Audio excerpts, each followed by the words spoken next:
now hand over to the debate CAP to talk. Hi everyone. Hello everyone. Nice. So good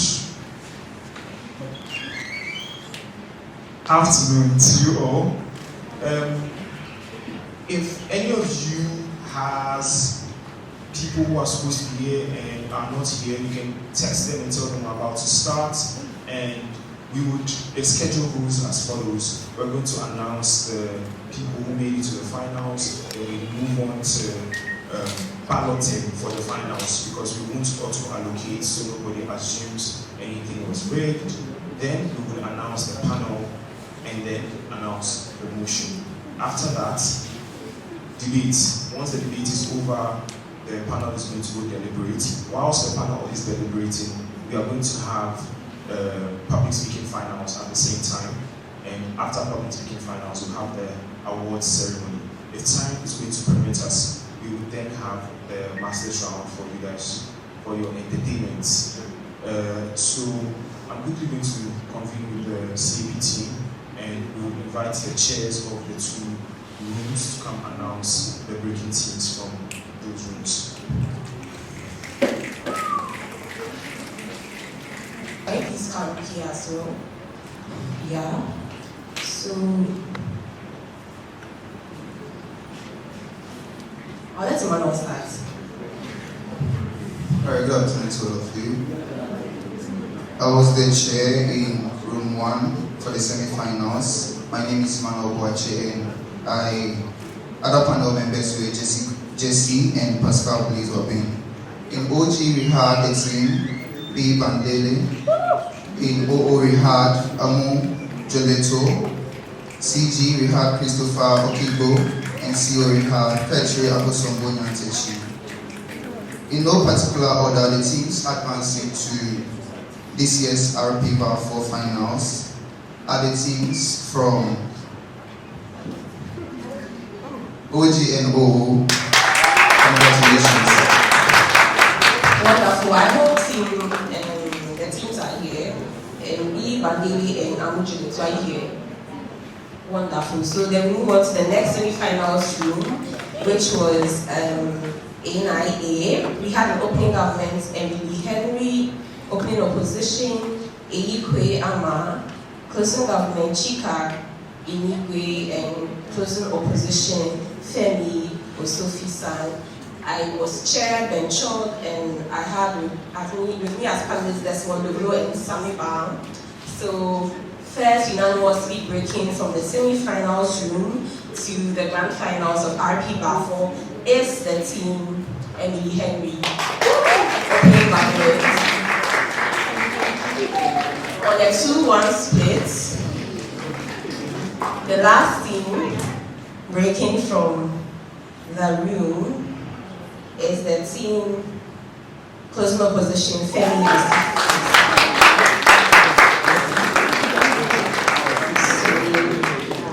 We have our finals teams ready, so we begin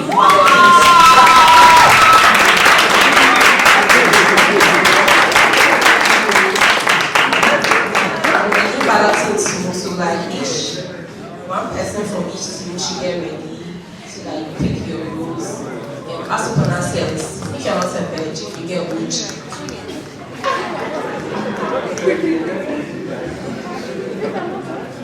Members, then whoever you pick has an assigned role.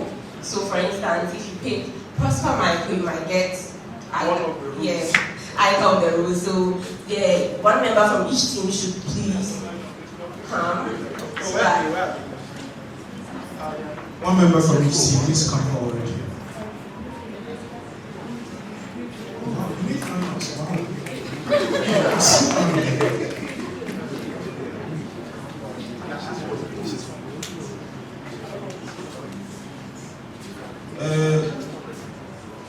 So, in order to make sure that this is as fair as possible, I would like to know what position you broke in originally.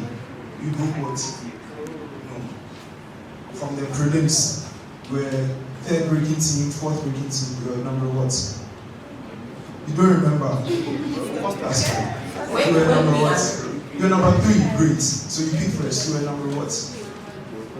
12, great. You're number what? Your partners in Poly don't know. Yeah, we have it. What's your team name? Feli. You're number 9. No. Emily was higher than you. So you are what?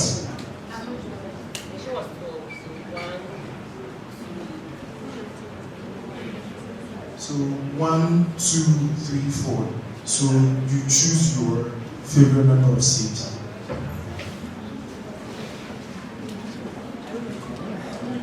Yeah, so who do you pick? The person not giving the microphone. Okay, so you have Prosper Michael.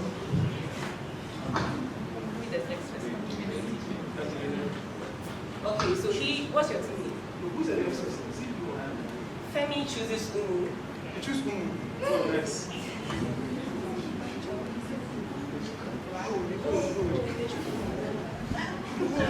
Okay, yeah. Choose me.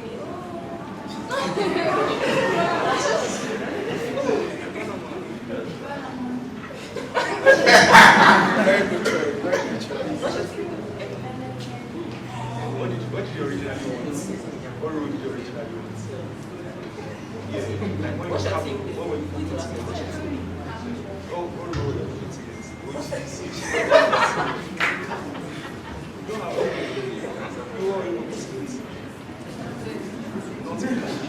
You are in this place. What's your team?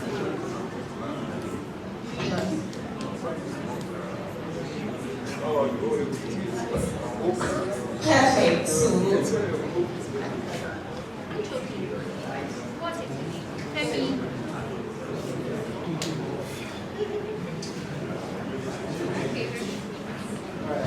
okay, perfect. So for the brilliant someone who chose Prosper Michael, we shall be closing government in the finals. The team that chose me, well, I say unfortunately, Emily Henry's is opening government.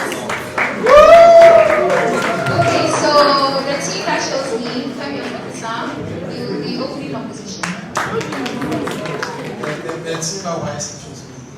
Yeah, this one is So yeah, so we have our ballots now. OG Emily Henry, OO Femi Osifisan, CG Willie Bandele, and CO Amujo. Alright.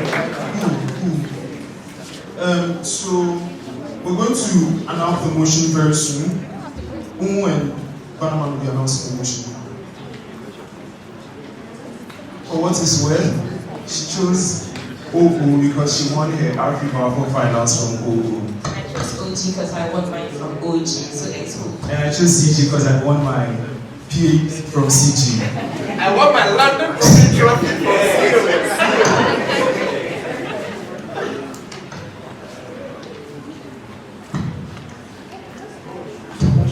Okay, hi guys. Congratulations to everyone who made it this far. The teams, could you please kindly take your seats up here? Emily Henry, Femi Otepisam, Billy Bandele, and everyone else. DP Bandele, and then Amujo. So OG, OO, CG, CO. Okay. So please listen to the finals motion for RP Baffour 2024. The motion comes with an info slide, so please do listen attentively. You are a child psychologist that specializes in hypnosis. You are able to tell the trajectory of the children's lives through the stories they tell you while they are hypnotized. You have been doing your job for 20 years, and not once did you fail in your predictions, and they are taken very seriously.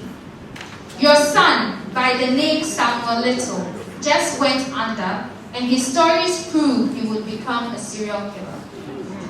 If you report him to the authorities, he would be institutionalized. Motion for RP Baffour 2025. 4 reads. Right. This house as a child psychologist would cover it. This house as a child psychologist would cover it. I'm sending it to the page right now. The time is 3 o'clock. Debate starts at 3:15 p.m. Alright. The motion is going to be, guys.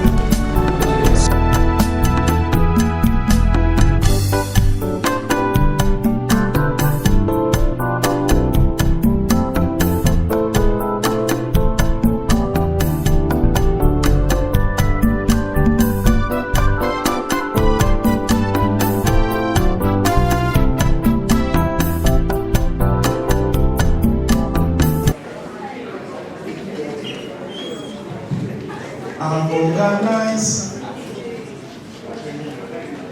Guys, it's time.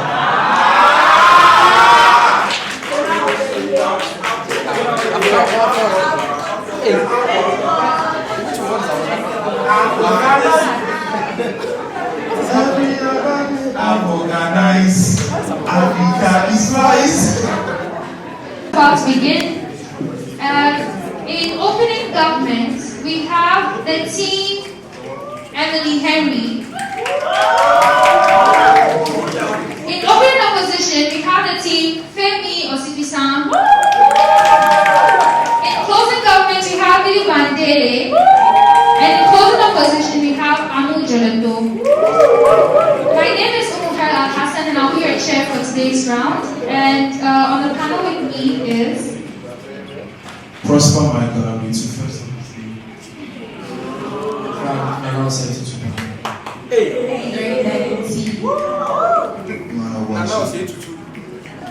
Okay. So without further ado, the finals motion reads, this house as a child psychologist would cover it up. We welcome the Prime Minister to start the debate. Get ready.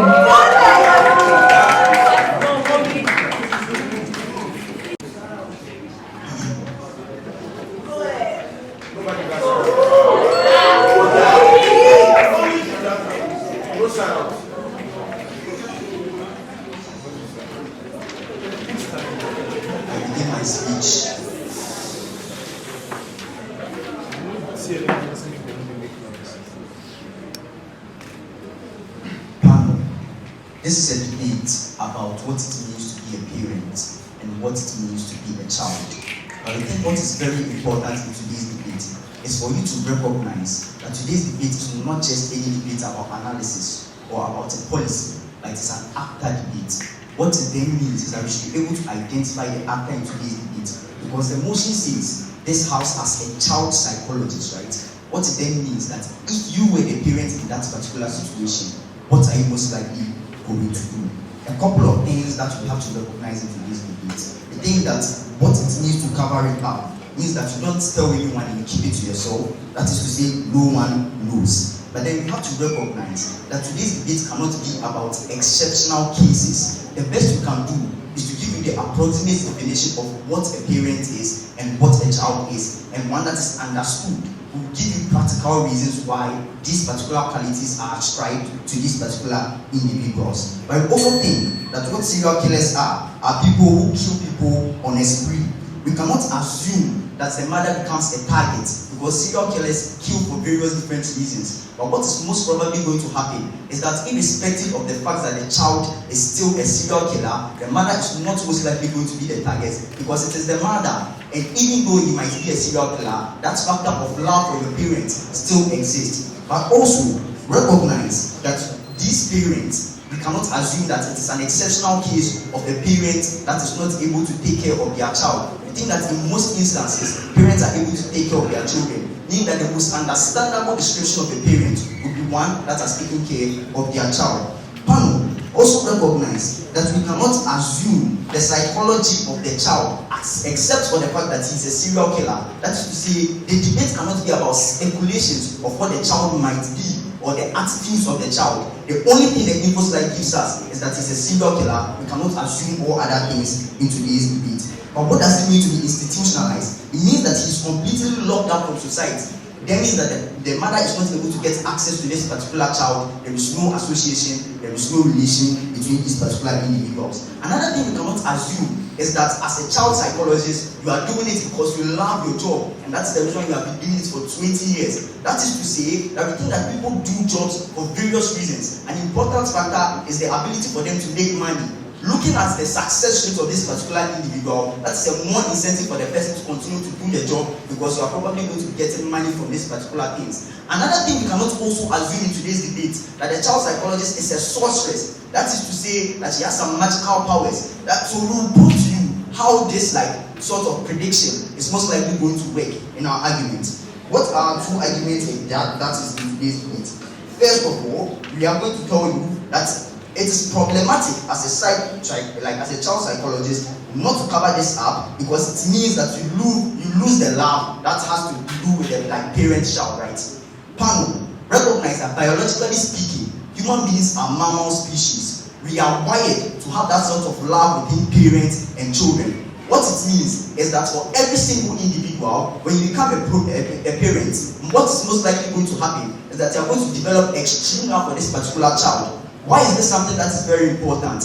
Recognize that when the Nazi Germany were chasing a bunch of Jews, there was a Jewish family in their house. The Nazi Germany attacked them, and this was a woman who decided to put her life on the line just for the child. You think that this is something that is a basic characteristic of parents, and that is to say they are most likely going to care about their children. Why is this something that is very important? Because recognize that the actor of today's debate is the child psychologist, a child psychologist who is also a parent. We think that the maximum or the most important thing for a parent would be to express the love it has for his particular child. I've already told you that today's debate is not about exceptional cases of parents, it's about the most probable type of parents. Why is this also important? It means that your mother is going to be willing to sacrifice every other individual on this planet for your sake. What it then means is that even if you are going to be a serial killer and you are going to kill a couple of people, because of the fact that your mother loves you, your mother is still going to protect you. Why is this protection something that is not good? At the point where you are institutionalized, it means that the love that your mother has for the child is not being able to be expressed. Why? Because it inherently means that you never had a child. Why? Because of the type of isolation that exists. You never get that sort of interaction. You never get that sort of love that you're supposed to exhibit as a parent to your child, and you never had a child to begin with. The thing that because the actor in today's debate is the parents, and parents love their children, they will be willing to sacrifice it, and therefore you should cover it up because it's in their interest. The second thing is that notice how the mechanism to check or the mechanism to prevent him from becoming a serial killer is institutionalization. That does not mean that it is the most effective mechanism, because that's not something we can assume in today's debate. We think that for the very near fact that you're a child psychologist and you work with hypnotism, what it then means is that your ability to predict the future means that you are able to look at the most likely events that are going to happen, and you are going to use that to predict what is specifically going to happen. For someone who is able to get all these sorts of knowledge, it means that your ability to see this particular event that exists means that you are able to change the future. Recognize that we cannot assume that the future is something that is certain in every single situation, because this is not a magical movie. This is life, and we think that the way life goes in means that you are able to change the causation of events. What it then means that you are able to change these particular things. Why is this something that is important? Because you cannot assume that institutionalization is going to be the only way with which you are able to prevent this particular child from becoming a serial killer. The reason why this is important is because you are then able to keep your child and still able to prevent your child from becoming a serial killer. Even if we assume that that is not possible, we still say that for the very near fact that you're a parent and you love your child, that sort of love is something that is important. You are the actor in today's debate, you are the parent, you love your child more than any other person that exists in this world. You should be ready to sacrifice the world for your child, proud to be opening government.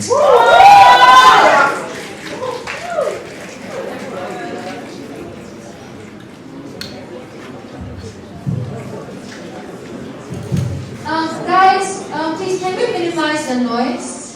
We have people on standby that can walk you out when you're logistical people on standby. I can walk you out when you're making too much noise. Logistics. People are making noise. People are making noise. Walk them out. Okay, we thank the Prime Minister for that speech. We invite the leader of opposition to present the case of open opposition.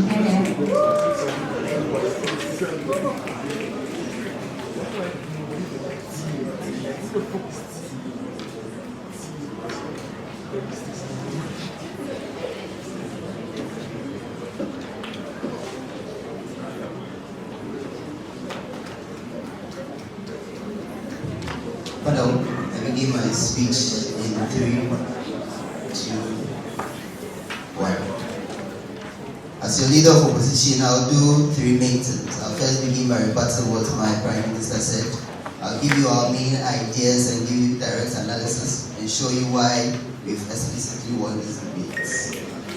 First, I'll begin by saying that yes, it is indeed an actor motion, and the actor here is the child psychologist who is actually a parent.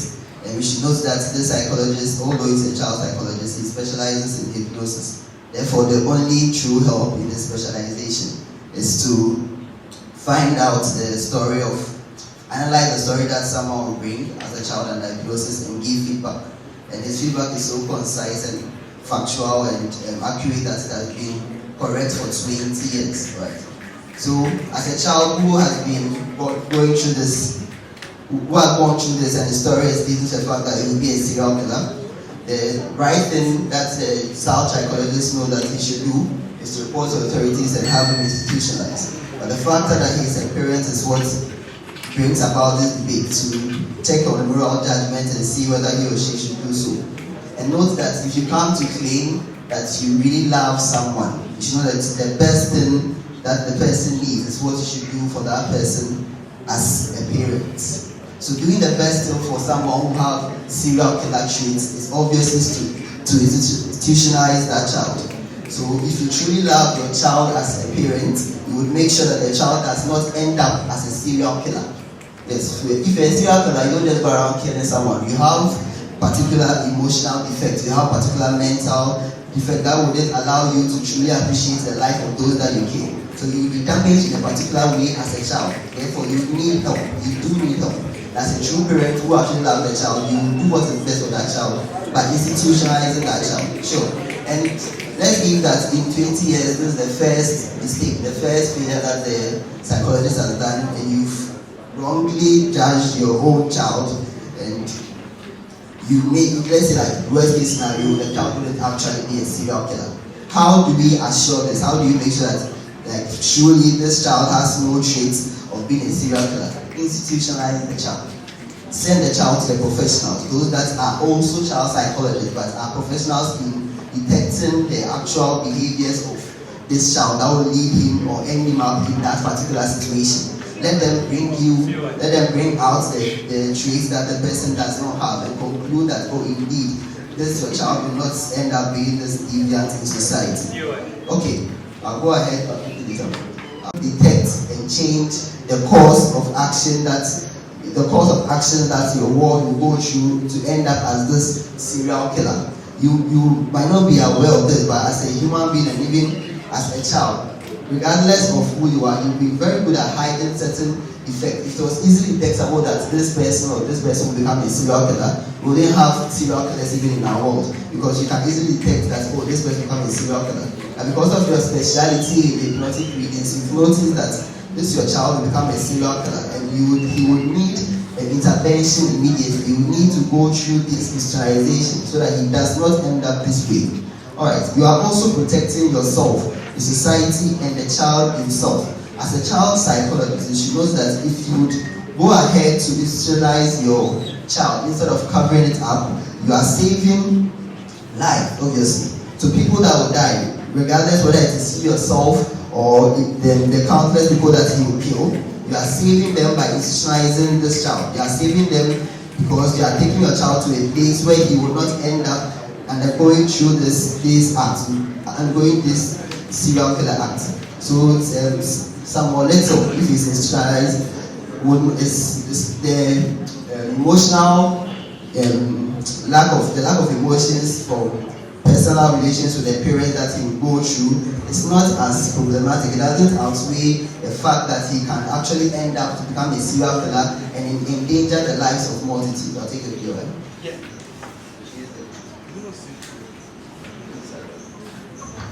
How does institutionalizing the child help detect if the child will become a serial killer or not? Institutionalizing a child is basically a whole process, as we know. So the child will be kept in an excluded manner, and everything he does or every process that he's gone through will be clearly supervised detected by professionals, those that will be in that institution. There are skilled people who are there for these special children to note their behavior and give correct information tactics to make sure that they do not end up being deviant children. Sure. So institutionalizing a child would merit the child psychologist himself, as his child will be appreciative of the reformative process his parents will take him through. In the long run, in the end, if he grows up, he will know that, oh, he didn't end up in this negative way. Obviously, his parents took him through the right processes and he has become a more beneficial person in society. He hasn't ended up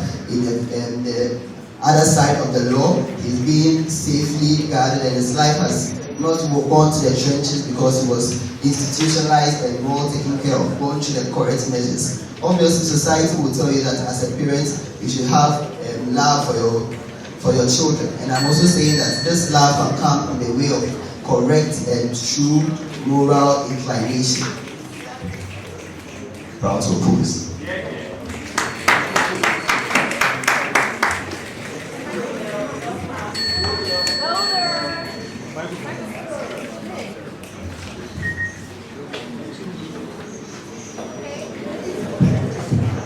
We thank the leader of opposition for that speech. We invite the Deputy Prime Minister.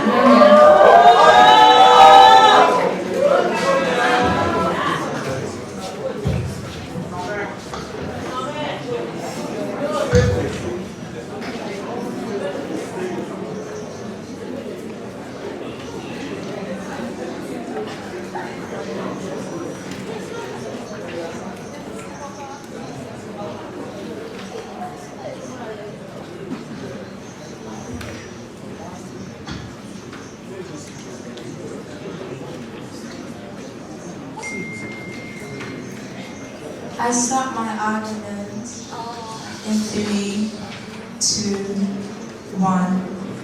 Panel. As the Deputy Prime Minister for today's debate on the government side, I'll be doing 2 most important things. I'm going to rebut a few things that has been said by the Prime Minister of opening opposition, and I'm also going to extend a few points that have been stated by my partner. So I'm going to start with the rebuttals that I said from the start. First off, Prime Minister of opening opposition came here to say that if you truly love your child, you are going to make the decision to institutionalize the child. Now, first of all, we've already come here to speak about how you are really, really in love with your child and institutionalizing him is going to be a bad idea, because institutionalizing him does not guarantee that he is still not going to be a serial killer. And this is how I'm going to explain it. First off, if you take your child to be institutionalized, your child is going to hate you for taking away their childhood. This means that this hate can cause a trigger in making him a serial killer, because clearly the info states that he is not yet a serial killer. He will become a serial killer. It means that there are other ways to stop him from becoming a serial killer instead of institutionalizing him. Now, why do I say that this hate is going to trigger it? First off, he's going to believe that his mother does not love him, and hence she closed him away from all the world, locking him up in a place where he has no relationship with the people that he has already made bonds with, and the people that he already has a relationship with. This only means that the child is going to hate the parent for doing this to him. If there's a point in his life where he fell in love with somebody as young as he is, he's going to hate the mother for trying not to allow him to live a life like every normal child, because this states that he's still a normal child. He's not yet a serial killer, and there's a potential, like it's potentially for him to become a serial killer. It means he is living a normal life, right? So why do you have to distract the normal life of a child by locking this child up and making him hate his mother? Now, when he begins to hate his mother, the only possible thing is that, why did my mother do this to me? Am I not a child enough? Am I not good enough for my mother, for her to do this? Because nobody is going to explain to the child why he has been taken to the institution. It means that he does not know that he is a potential serial killer in the first place. Through this hateful stance, he is going to start developing more psychological issues than the one that people already think he has, then it means that you are like increasing the rate of his serial killer abilities to come out into the open. You cannot guarantee that this child cannot run away from the institution. It's psychology. I can think about so many ways because I am driven by the incentive that I finally want to come out of the world. So you are forcefully making the person a serial killer, and hence his argument about institutionalizing the child does not stand. Secondly, he spoke about professionalism of the people that will be in the institution. But clearly the info slide stated that the parent is a professional in psychology for children. This means that she has the ability to be able to go through psychological sessions with this child to make sure that the child does not become a serial killer. So the fact that he says that the parent is not professional enough does not stand, because she has been doing her job for 20 good years. It means she's a professional, and even for the fact that all her predictions have been true, it means that her professionalism cannot be questioned. It means she has the ability, and I repeat, she has the ability to fix her child, because the child is not yet a serial killer. Now I'm going to the next thing that he said. He speaks about doing the morally right thing, right? Now, let's all in this room take this scenario. If you were to be a father and you were to be a mother and you feel like something wrong might be happening to your child, will you deem it as the right thing to lock your child up in a place where you will never be able to see your child? People would always want to have relationships with their children. They want to make memories with their children. What makes you think that that parent is going to think that it's moral for me to take my child into this institution and block all the opportunities that I have to be with my child and create very fun memories with this child that I bore for 9 months? Now let's speak about the umbilical cord. The umbilical cord during pregnancy connects the mother to the child. A lot of the hormonal changes and enzymatic changes that occur during pregnancy also very much increases the psychological love that the parents will have with the child. And this connection alone will make the parents morally think that it is right for her to cover up this thing that she just found out. Now, I'm also going to talk about the effect that it will have on the parent as a whole if she is to institutionalize the child. Now, I spoke about hate, right?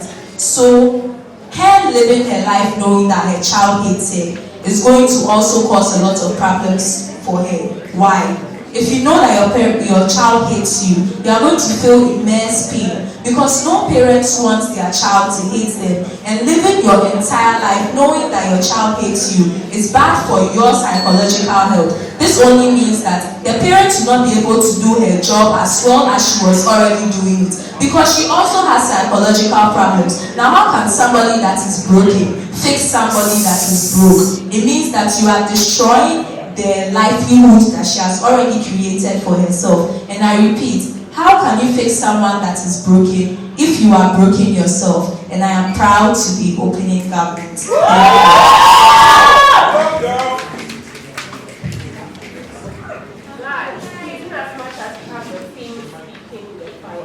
The judges is one to hear and appreciate your argument so that you can do the fair comment. So please reduce your memory and comments and what was saying. Thank you very much, Deputy Prime Minister, for that speech. We invite the Deputy Leader of Opposition.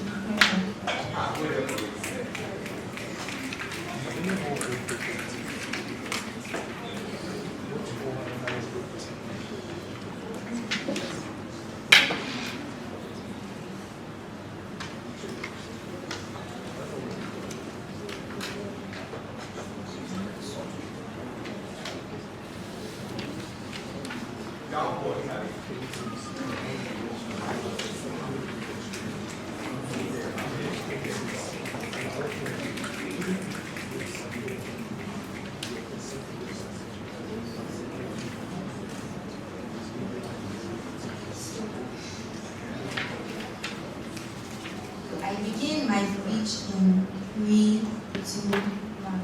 So first of all, I I'd like to give extra analysis to some of the main arguments that my fellow brought out.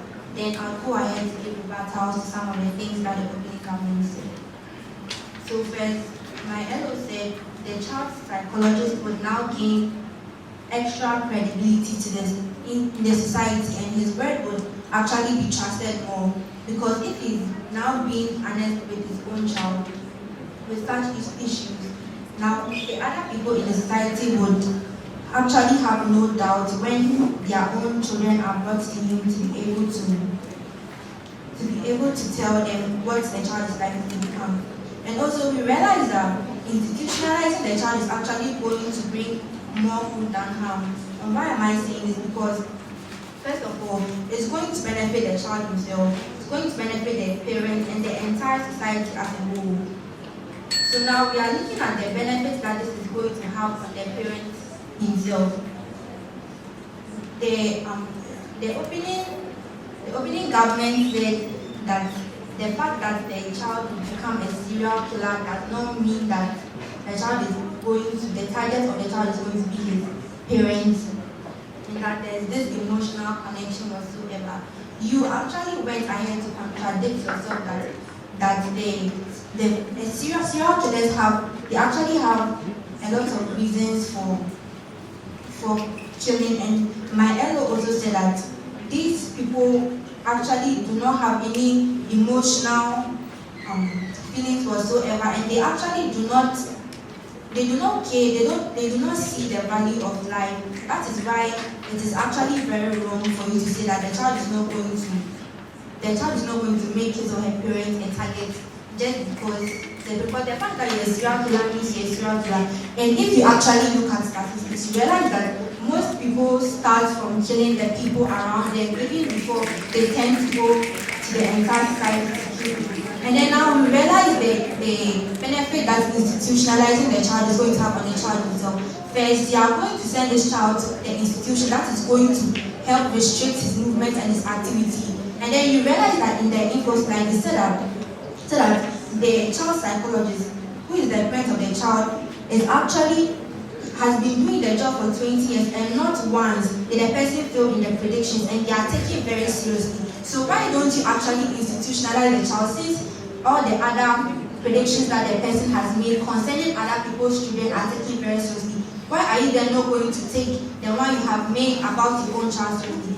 And realize that this is going to benefit the child if you actually institutionalize it, because you know that if you leave the child in the open, because your predictions have never failed, you know that definitely the child is going to grow to become a serial killer. And what does this mean? It means that now the child would actually go around killing a lot of people, and we all know that if you are a serial killer, in the end would be apprehended, and then the penalty for murder is murder itself or life imprisonment. So you can't tell me that the love that you have, because you love your child and you wouldn't want to send the child away from you, the child should actually stay with you to grow to become this serial killer, which in the long run is going to harm the child himself, because at the end, what does the child get? The child is definitely going to spend his entire life in prison or even dead. And then we are saying that you institutionalizing the child is going to make the child hate you. Won't the child hate you more if the child ends up in prison and realizes that you could have actually done something about it, but you decided not to do anything? So which one actually shows more love as a parent? You letting the child grow to become something that he or she is going to hate you for, or you putting the child in a place where it's actually going to help the child to become a better person? And also realize that if the child is institutionalized, it's going to help the society as a whole. Why? Because now one person that could have caused a lot of loss to society, this loss has been prevented, because now the child is not able to mingle freely with the rest of the people, to be able to do what he would have done if he actually became a serial killer. And also, now I'll go ahead to rebut most of the things that the opening government came to say. So the opening government said that if the child is institutionalized, we are showing that they are saying that the parent of the child is a professional, hence he or she should be able to help the child in this way. But then we realize that in the info slide, if you read it very well, you realize that it says that the specialty of the parent is to help predict the trajectory of the child's life, to help see what the child will become in future, not to correct or not to reform the actions of the child. So there is no way the best the parent can do is to talk to the child or something, but we know that actually holds no water, because even the people that are serial killers in our world today, you can't tell me that when they started showing certain signs, their parents didn't believe it. If the parent had the means to definitely they would have done something about it. But you realize that this is not just any crime. It's a crime that is going to cause a lot of loss of lives and is going to affect the society as a whole. So yes, the parent is a professional, but the parent is a professional in the sense where he or she is able to predict the trajectory of the child's life. That is why he has done it, and now he has to take the necessary action to help the child himself and also help he himself and the society as a whole.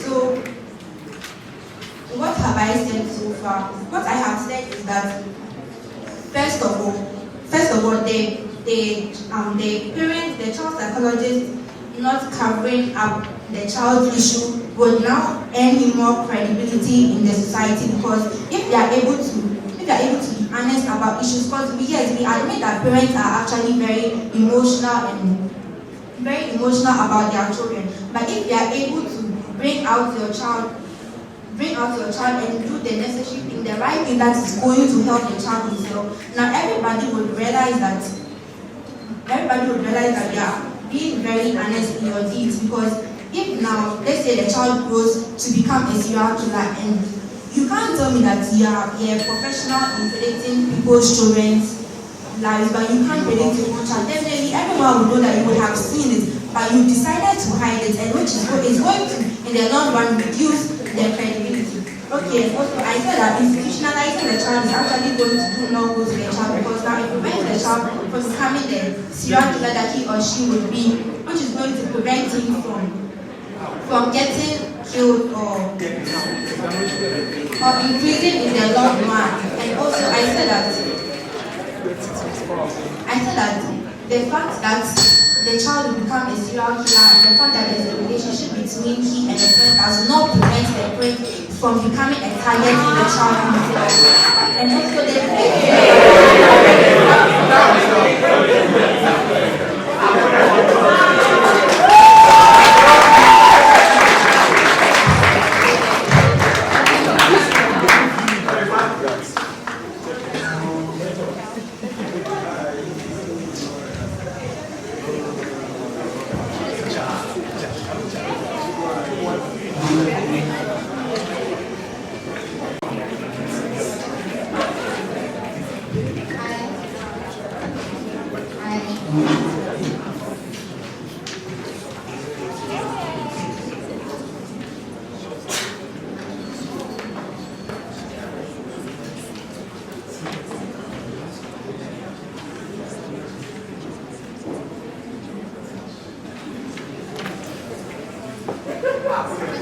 So I start my speech in 3, 2, 1.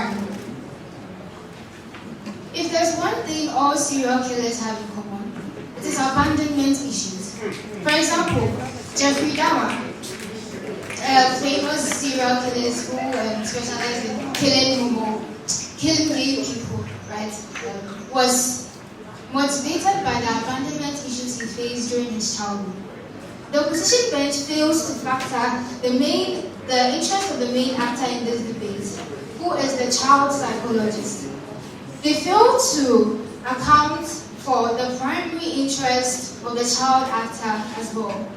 Despite the opening having concern with parenthood and its duties, they forget one primary thing. This child psychologist was a child psychologist before becoming a parent. And this child psychologist is a child psychologist that wants to protect his or her child. In my speech, I'll be doing a number of things. I'll be progressively showing why this child psychologist is justified in covering it up in two main arguments. Yes. And conclusively show why we have, as closing government, have won this debate. So first, I would like to engage a questionable assertion made by the opposition bench so far. So in stating how they are going to institutionalize the child, the DLO came to make a statement that they are going to put the child in chains. Now this is problematic. Not only does this child have to deal with the abandonment issues of being abandoned by a parent, but then he also has to deal with the trauma of being chained, right? Okay, so now to our major substantive argument as to why she's justified in covering it up. So the first reason why she's justified in covering it up is to protect her reputation. As a renowned child psychologist, if word gets out, and word will get out because she's famous and has been in practice for 20 years, that her child is a potential serial killer, right? That is going to affect her business because people will no longer want to patronize her and be associated with her at all. And it's also going to cause her and her family to be ostracized in the societies they find themselves. And her identity completely changes to, the renowned child psychologist, to be the mother of that serial killer. Even though the child has not even started showing any serial killer tendencies yet. But people are going to say that, this is the mother or father of the serial killer. And the anxiety that comes with anxiety that comes as a parent, with wondering the treatment your child is undergoing in these institutions will not even allow her to be productive if her reputation and her career is not affected. Right? She's going to go every day wondering, has my son eaten? Has this and that happened? And if she continues to be that anxious, it is even going to go a long way to affect her mental health and even how she relates with the people in her society and the people around her in general.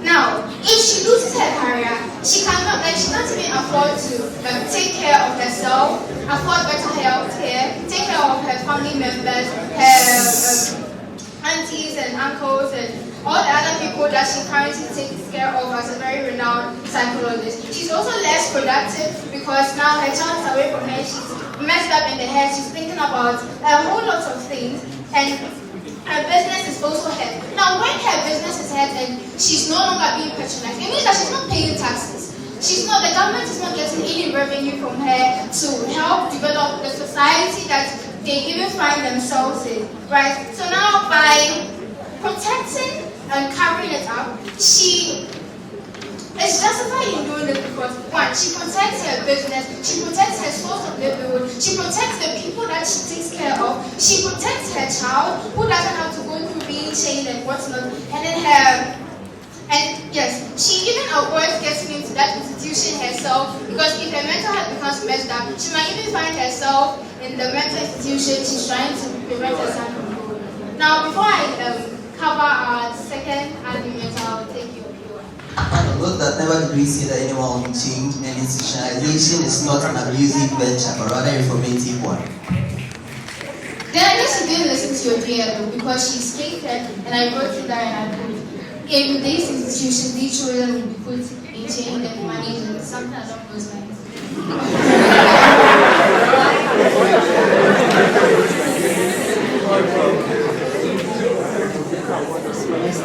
Okay, so the opening government rightfully came to make very interesting argument, right? But what they failed to account for is how she's even covering it up. We as closing government believe that she can safely cover it up and manage the situation by simply keeping an eye on the child. Now, you are probably wondering, how will she keep an eye on the child all the time because she has a job and whatnot? So, she's going to hire a special agent that doubles as a child and who looks young, barely ages, and blends well with the child and his friends. So in doing that,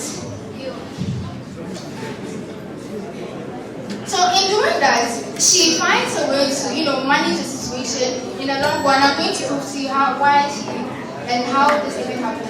So remember that she's future, that she predicts the future. She doesn't predict the current circumstances of the child. So right now, the child is not a serial killer yet, right? So the reason why she's justified in even doing this in the first place is because the child gets to have a normal childhood. And since this special agent also doubles as a therapist, this special agent is going to interact with the child in a way that is going to reprogram the child's mind and protect the thoughts of the child to ensure that he doesn't go along the trajectory of a serial killer. Now, why is this argument even important? The image of the child with his friends is protected. Because if word gets out that, okay, now this person is going to be a serial killer and is now in this institution, his friends are going to end up hating him and whatnot, and he's not even get to live a normal childhood. And so in the long run, the probability of him becoming a serial killer is managed. I know this is why we are very proud to close this up. Thank you.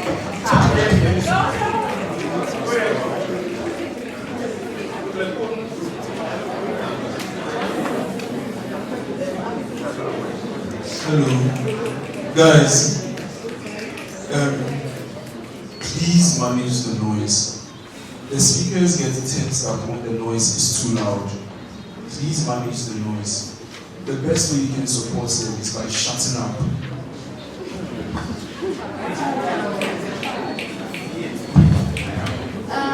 Okay, thank you very much for that speech, member of government. We invite the member of opposition.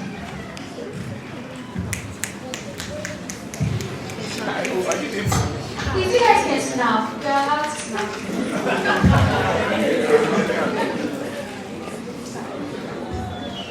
Panel. So, as the member of opposition, I'm going to do two clear things.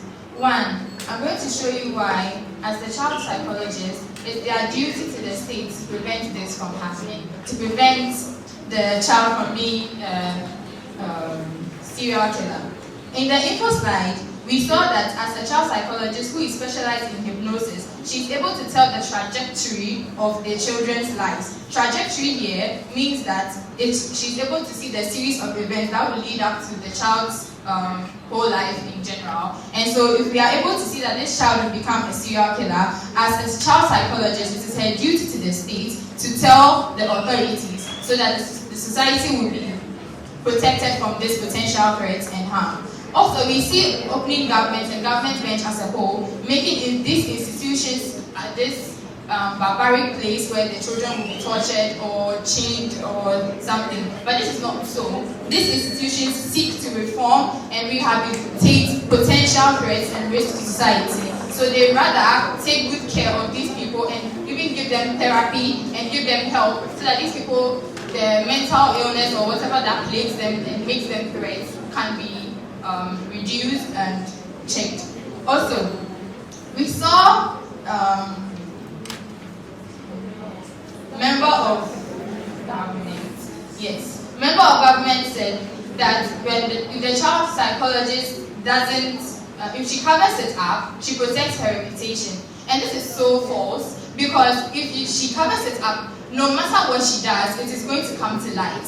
Since it is her duty, and as a professional, she's supposed to report potential threats to authorities. Her license may be revoked, and she will not even be able to work anymore. Therefore, her protecting her reputation is now if she doesn't even have a job or if she doesn't even have her career anymore. Also, we believe her covering it up is unfair because as a child psychologist, she has had previous cases where people who were serial killers have been institutionalized due to her hypnosis. And if she, based on the fact that she's the mother of this child, is going to use that as a cover-up, she's been unfair to the other parents that she has made them lose their children in the form of her job or in the case of her work. So, other parents who were also torn from their children who were seen as threats and risks to society. Why should she be the exception to the rule just because she is the one making the hypnosis or making the diagnosis in this case? She has a duty as someone who is fair and just to make sure that everyone is given the same treatment. Therefore, her child should also be institutionalized because of the threats and risks he poses to society.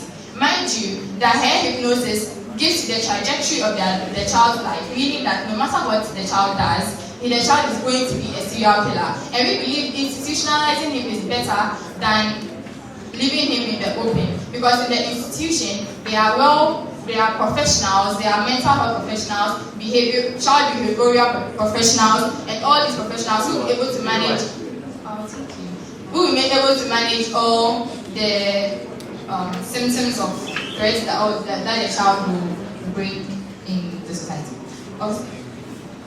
Serial killers, when institutionalized, are put in very isolated places that have harsher conditions than prisons. If it is rehabilitation you want, it can be done without institutionalizing the child. Well.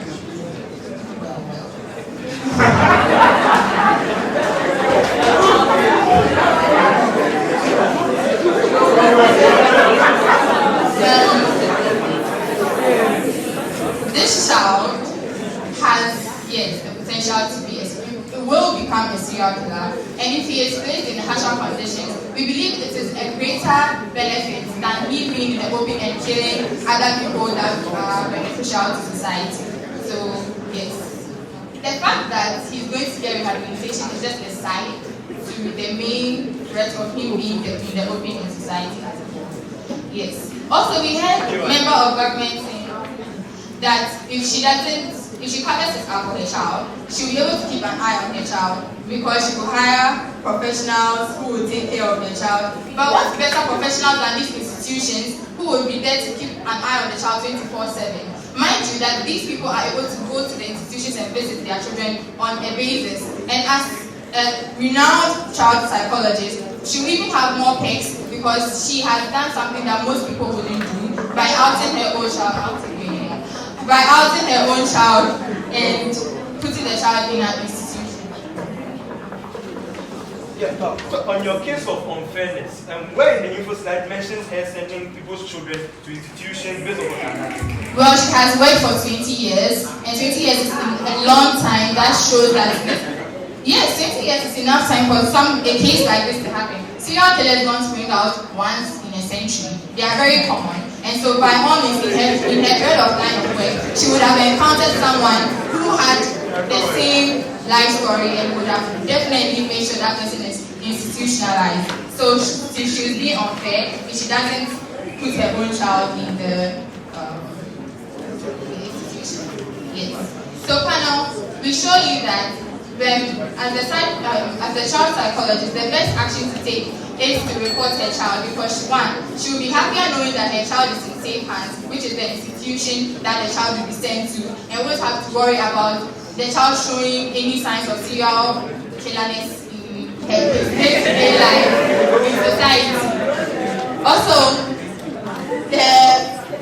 her reputation and her job in the society will be more cemented, and she will be known as someone who is fair and just because she didn't make a special case for her own child because it was her child or something.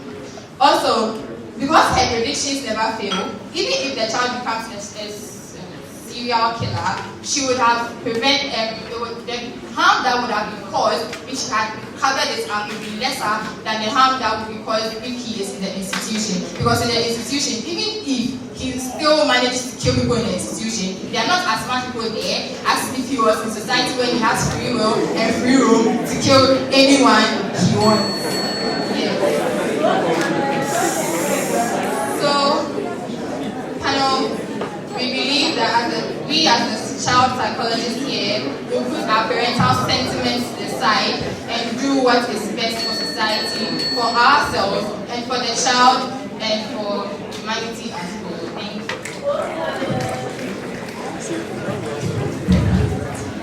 Well.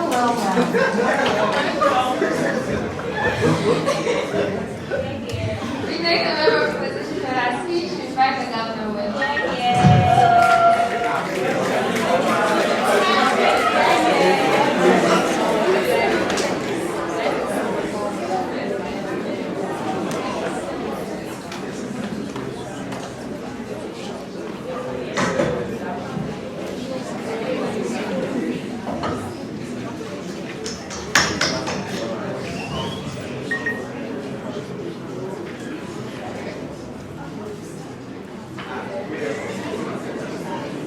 I begin my speech in 3, 2, 1.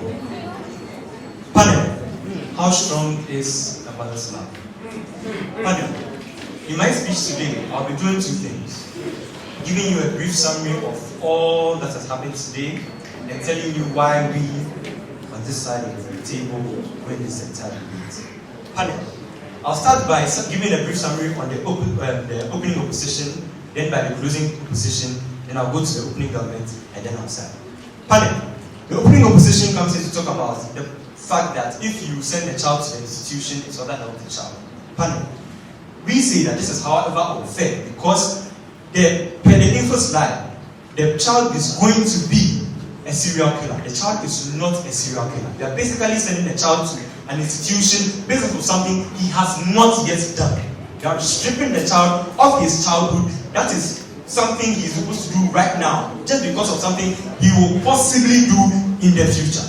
Moreover, they come to talk about the problem of protecting society and protecting yourself and the society. Panel, we have to say that this is however reversible because there are better ways of helping the child not become a serial killer other than sending the child to an institution where he's away from people, he's away from his mother, he's away from his loved ones, he's away from his friends, and every single person from society. There are better ways of achieving this problem.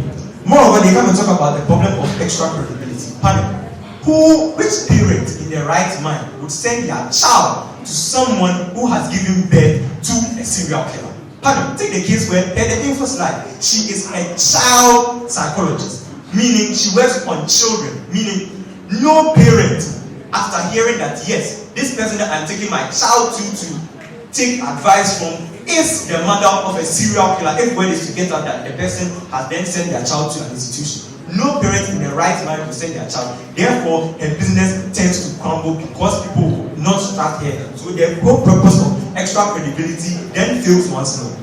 Moreover, we also say that this is also so much unfair that no mother in the world would give their child to someone who is the mother of an institutionalized serial killer. Pardon, I go to the closing opposition. The closing opposition comes here to talk about the problem that it is her duty to the state to institutionalize a child. Pardon, however, we say that it is better that the mother keep the child at home because she is more unique because of her unique ability to help. It is better for the child to stay at home where he is loved, where he is around society, than to get done for the child to go into an institution where he is secluded from everyone else, where he is faced of just one wall, he's looking at the same 2 walls for 24 hours for the rest of his entire life. If the child stays at home, gains the help, because the mother is a child psychologist, she knows best, she knows how to get up for the child, she knows what to do to prevent the child from becoming a serial killer in a case where she is wrong. Pardon. They also come and talk about the case of unfairness. Pardon. There is no point in the info slide that mentions that she institutionalized someone's child because of the child's problems or because of the child's problems. Nowhere in the info slide mentions that. Pardon.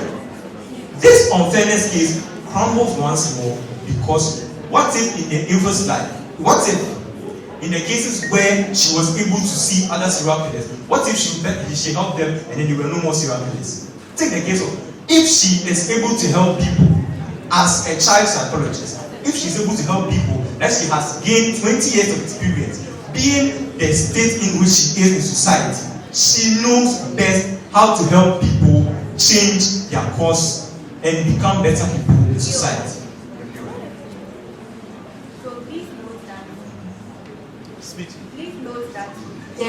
The role of this child psychologist is to help predict the trajectory of the person's life, not to help them, not to help solve their problems or to help reform. A child psychologist.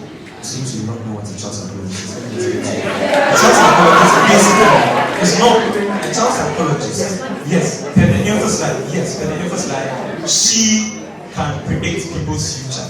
that does not mean that is her only job as a child psychologist. Just because she can predict people's future does not mean that's the only thing she does in the 20 years of her experience. Pardon. Please articulate. No, in fact, I will not take it because I don't have time. Pardon. I'll go to the opening government side. Or better still, let me take it. Pardon, note that government tells us that we shouldn't institutionalize our ward because it's not a serial killer. He then goes ahead to contradict himself by saying that the child psychologist will lose credibility for giving birth to a serial killer.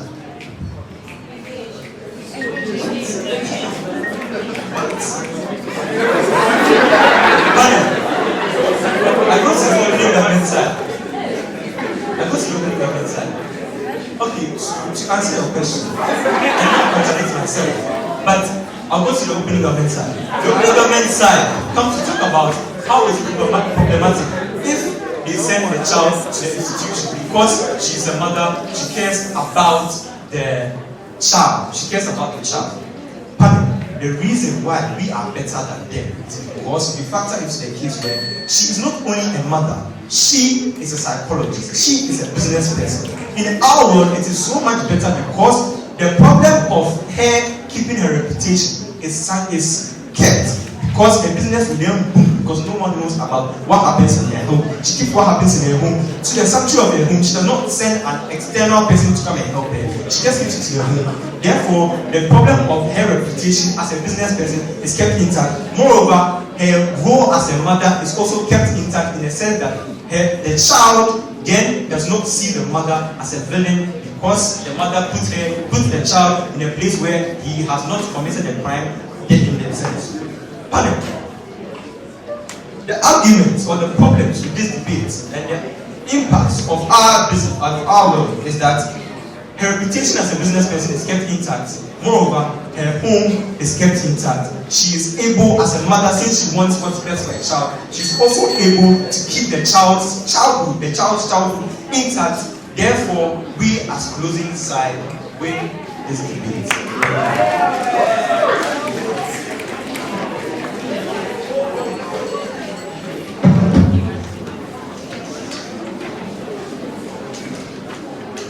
Thank you very much for that speech. Invite the opposition.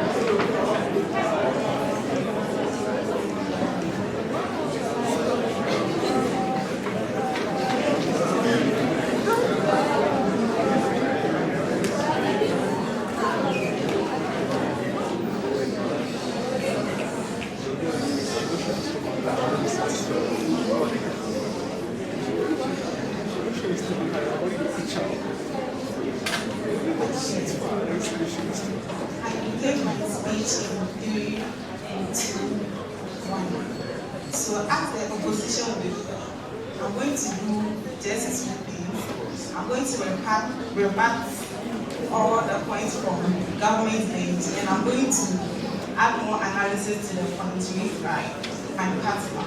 So government bench kept arguing that if the child is institutionalized, the child is stripped from having a normal childhood, and that the child should be kept at home and monitored, forgetting the fact that if the child psychologist decides to keep the child at home, the same psychologist is going to restrict the child from having interactions with people, and that is also going to restrict the child of the same normal childhood that we are talking about if the child is institutionalized. And they kept saying that the info slide didn't state that the child psychologist has institutionalized other children. But the info slide clearly states that she has never failed in her predictions and they were taken seriously. Meaning any child that was seen to pose threat to the society, actions were taken against that child. So it obviously means it's not just in the case of serial killers that the child has to be institutionalized.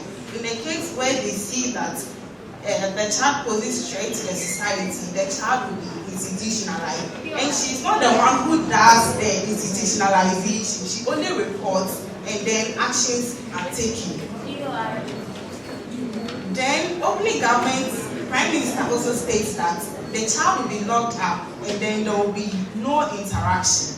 Let's note that when the child is institutionalized, there will be little interaction, not no interaction. So the child will be allowed to see his mother or the father or any other person that the child wishes to see if it will better the child or it will make his mental health safe. And then the debate clearly states that as the child psychologist, not as a parent. So in this case, you do not have to let your parent instincts overshadow your responsibility as a child psychologist. In this case, your duty must come first before your parental instincts or whatsoever. And like they were still claiming that the child psychologist can keep the child and monitor the child. The duty of the child psychologist is to just predict what is going to happen. And even without, the child psychologist is able to do that through what the kids tell him or her.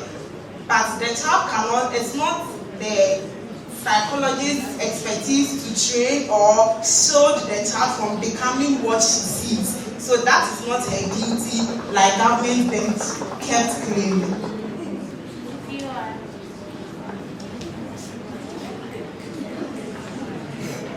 And they kept saying that if the child is not institutionalized, the child is not going to kill the mother. That is a complete lie. Serial killers have little to no affection. And as we've seen in the past, they start from those around you. So his first point of contact, or the first person is obviously going to kill is his mother.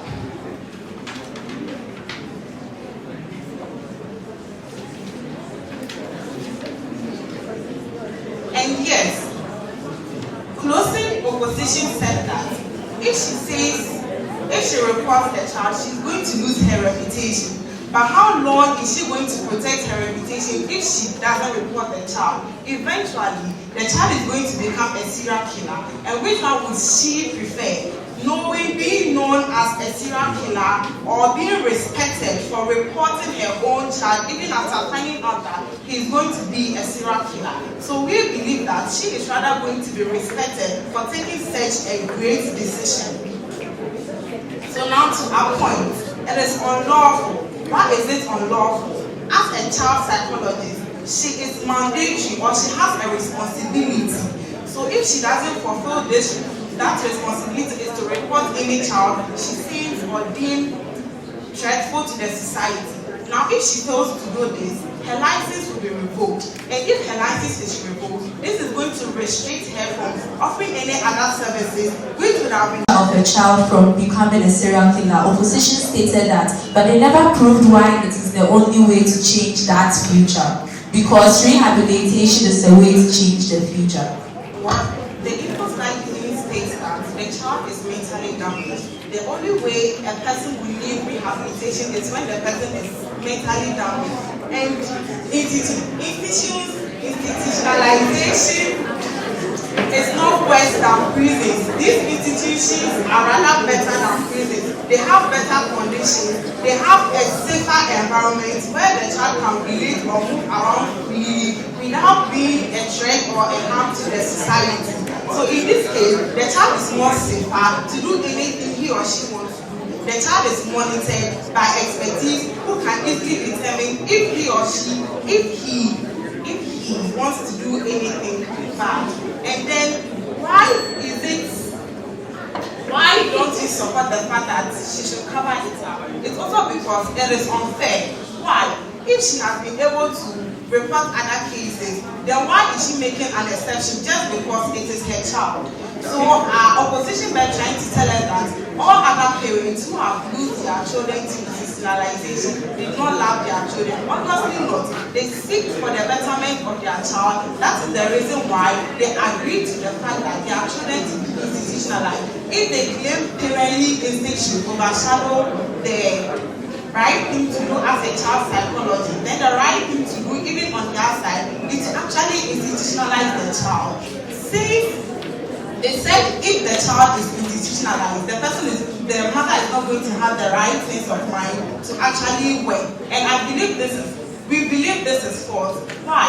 If the child is rather institutionalized, she knows her child is safe and that it's not going to be a threat to her, the child itself, and the society at large. So she will be at peace to work effectively.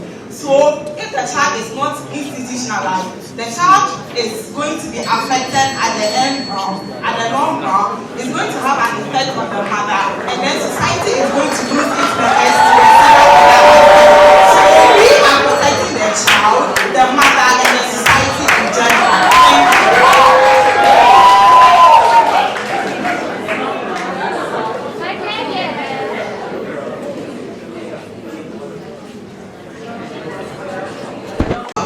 Finals. We have 5 people from Group A and we also have 5 people from Group B. So the 5 people breaking from Group A are as follows. Firstly, we have, after I mention each name, please give them a round of applause, they've done so well. First, from Group A, we have Olivia.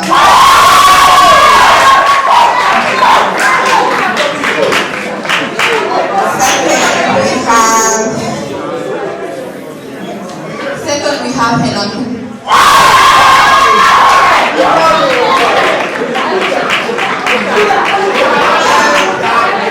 Third, we have, sorry, I might butcher your name. We have Enim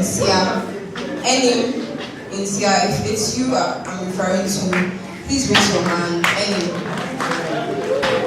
is not here. Okay, anyway, moving on.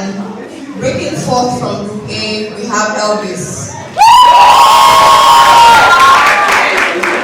And breaking fifth from Group A, we have SCL Emanuela.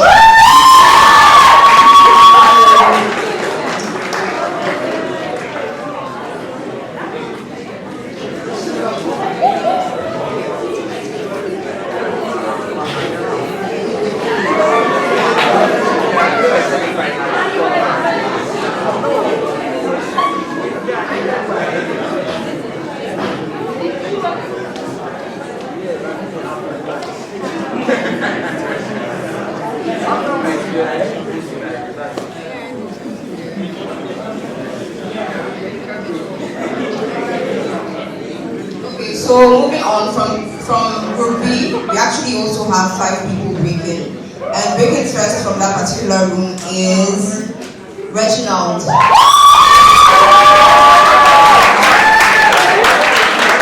And breaking second is Adwoa. Breaking third, we have Hachara.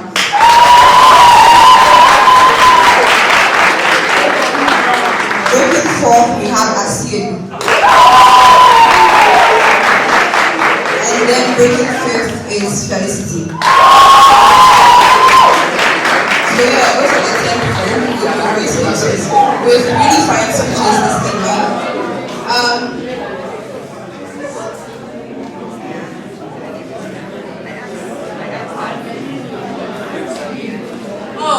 Okay. I'm actually especially glad to make this announcement.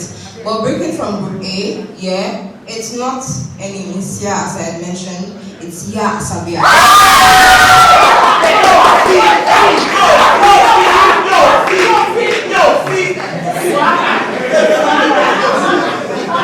Okay, so the people who will be judging the public speaking finals is Opana, he will be chairing the finals, and together with myself, I will be paneling, and with me judging public speaking finals is Joanna as well. Let's have a round of applause.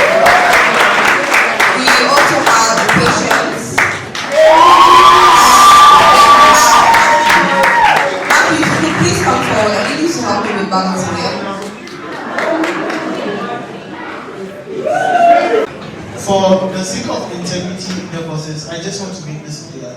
If you are found communicating, maybe they didn't ask you for the topic, but you heard it and you thought, oh, let me share. we will catch the person and they will be disqualified.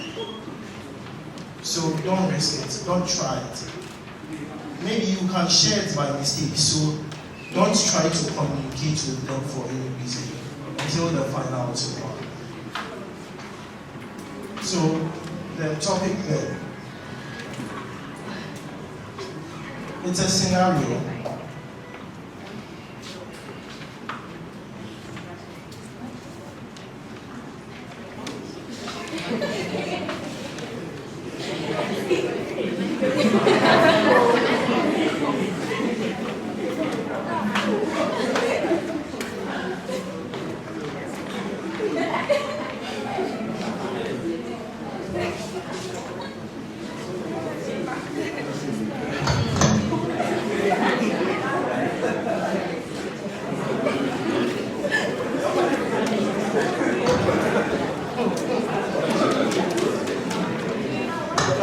In the meantime, partners, come and sit so you can start there. The scenario is as follows. The time is 4:41. We begin at 4:44. You did not win the RP Baffour Public Speaking Championship, but you resolved that you will continue debating and try your best. You are now before your colleague novice debaters, some who did not make it to the finals of public speaking and debate, and others who did not qualify for anything, and are all looking dejected while they say they will quit debate. Give your speech about your RP Baffour journey and encourage your colleagues to continue with the debate regardless of their current feelings. For February is 4:42 now, so we begin at 4:52.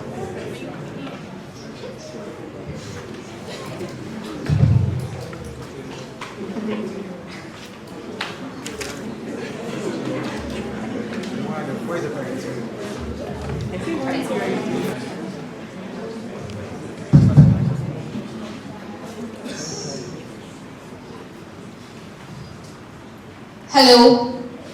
Ella, are you on your way? No, Auntie Bella, please. The class just came on. Wait. You're not coming for debate meetings, right? Auntie Bella, okay, next time. This kept on moving on and on and on and on. Immediately they see me coming, they'll be like, Ella, you don't like coming for rehearsals. Do you think you can stand for RP Baffour? Do you think you can be a finalist? Ella, you are not serious. But I told myself, I know what I'm doing. This will not stop me. Guys, this is not going to stop you. You didn't make it, you are looking dejected, and so what? I always keep on motivating myself with this quote, that the beginning is not what is important. The destination is what matters. Tell yourself, because I am not starting on a good start, that doesn't mean I'm not going to end well. Imagine Dangote. Do you think he started being rich? No. He took on, went on. And then, this passion, this resilience, the spirit of hard work led him to where he is now. As a debater, you are not born with that skills. You are not made of that. You are not born to be a debater. You are trained. You are groomed. And you know what matters? How you appreciate that. I am not saying I don't come for rehearsals, I am lazy and also that and also that. My trainers are even telling me that this girl is not part of us. Sometimes they can even ask me, are you a Koti member? Then Bella just stares at me and I have to respond, yes. You see, this is not what our trainers expect from us. I am not saying I did that on purpose. Hello Bella. But all I'm trying to say is that be passionate about what you're doing. If you know what you want, focus. Don't shiver. It's like I quite remember on my final, when I was selected as a finalist, I was supposed to speak as the first speaker for RP Baffour. I came there and all I could do is, guys, I was so scared of myself. I was even telling myself, is this Ella? Someone who could stand in front of people as the head girl of Infantiman and give speech. I told myself that this is not what I am made of. I am made to be a proud debater. Even if I don't go for that trophy, I still call myself a debater. I could still stand this mic and educate people because I know I am not looking at these premises, but future. Guys, all I want to tell you is that change that face. Hey, smile! Smile! Smile, enjoy yourself that I can make it. I can make it. Guys, say that to me. I can make it. I can make it. So now, this is not what matters. This is not what matters. Panelists, I might not be your best speaker, but all I'm telling you is that you are going to see me up there. You are going to see me hold a mic and also be one of the best debaters. I don't know if you've heard about Martin Luther King. This man inspires me so much. I've been watching this video and then the way this man rattles, but I just see myself that, what made this man like that? And so one day, actually, after all night, I just went to sleep and I was like, God, please, I want to be a good debater. Make me speak like Martin Luther King. I said, I woke up, I didn't see anything. This is not that God didn't answer, but as time goes on, I could tell myself that I make myself what I want to be. I am the driving tool for myself. I watch others to become what I want to be. And so, before I end my speech, all I want to say is that a big thank you to all my trainers. A big thank you to each and everybody who told me that I could make it. A big thank you to all the finalists who saw to it that Ella Issa can be a finalist for RP Baffour public speaking. And to everybody watching me here, be it a novice, a guru, whatever you call yourself, just tell yourself that you have more to do. Thank you. We have more to do. Thank you so much.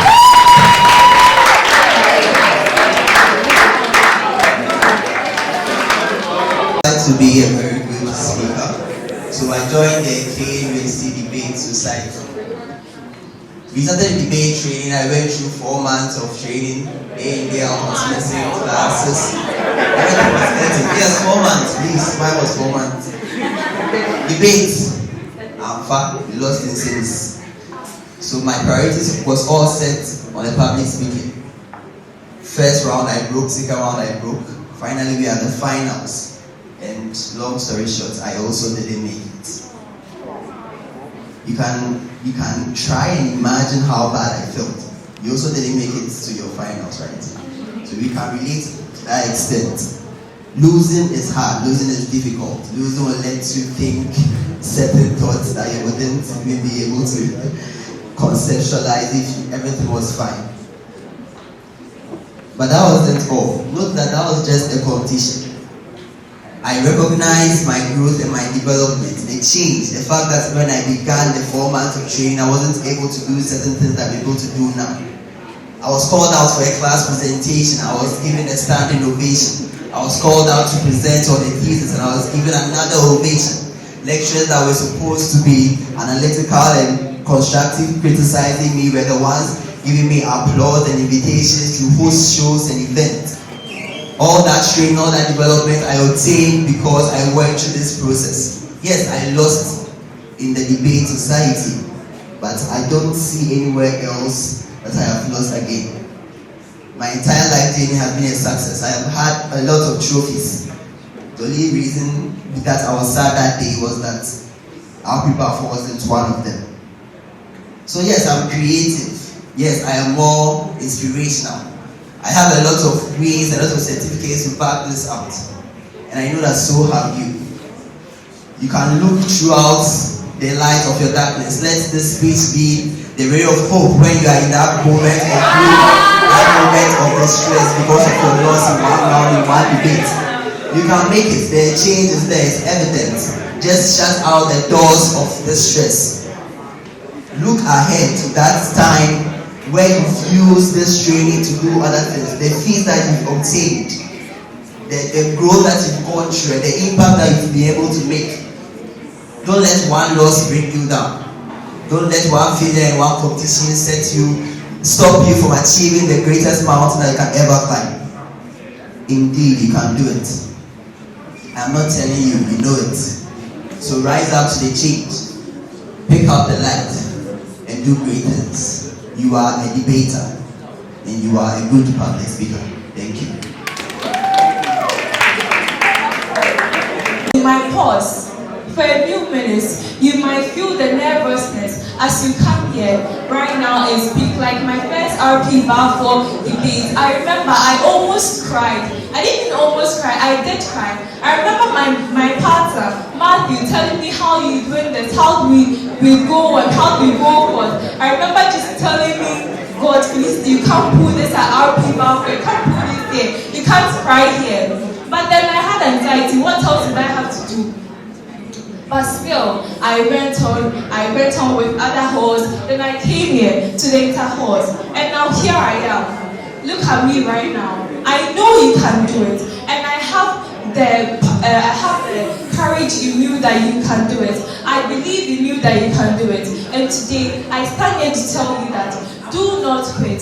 Do not be a quitter, because you can never be if you're a quitter. If I had quit, I would have never been standing here in front of you, telling you on how I had reached here today on this platform as I'm speaking right now. If I had quit, you'd have never known my name. If I had quit, you'd have never known someone called Mr. Igwe in the KNUST Society.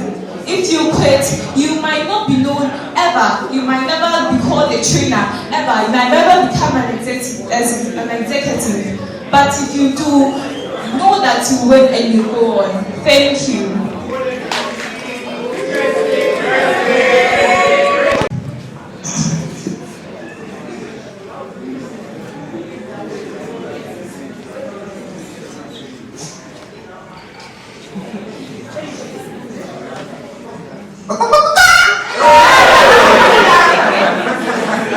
The sound of a chicken.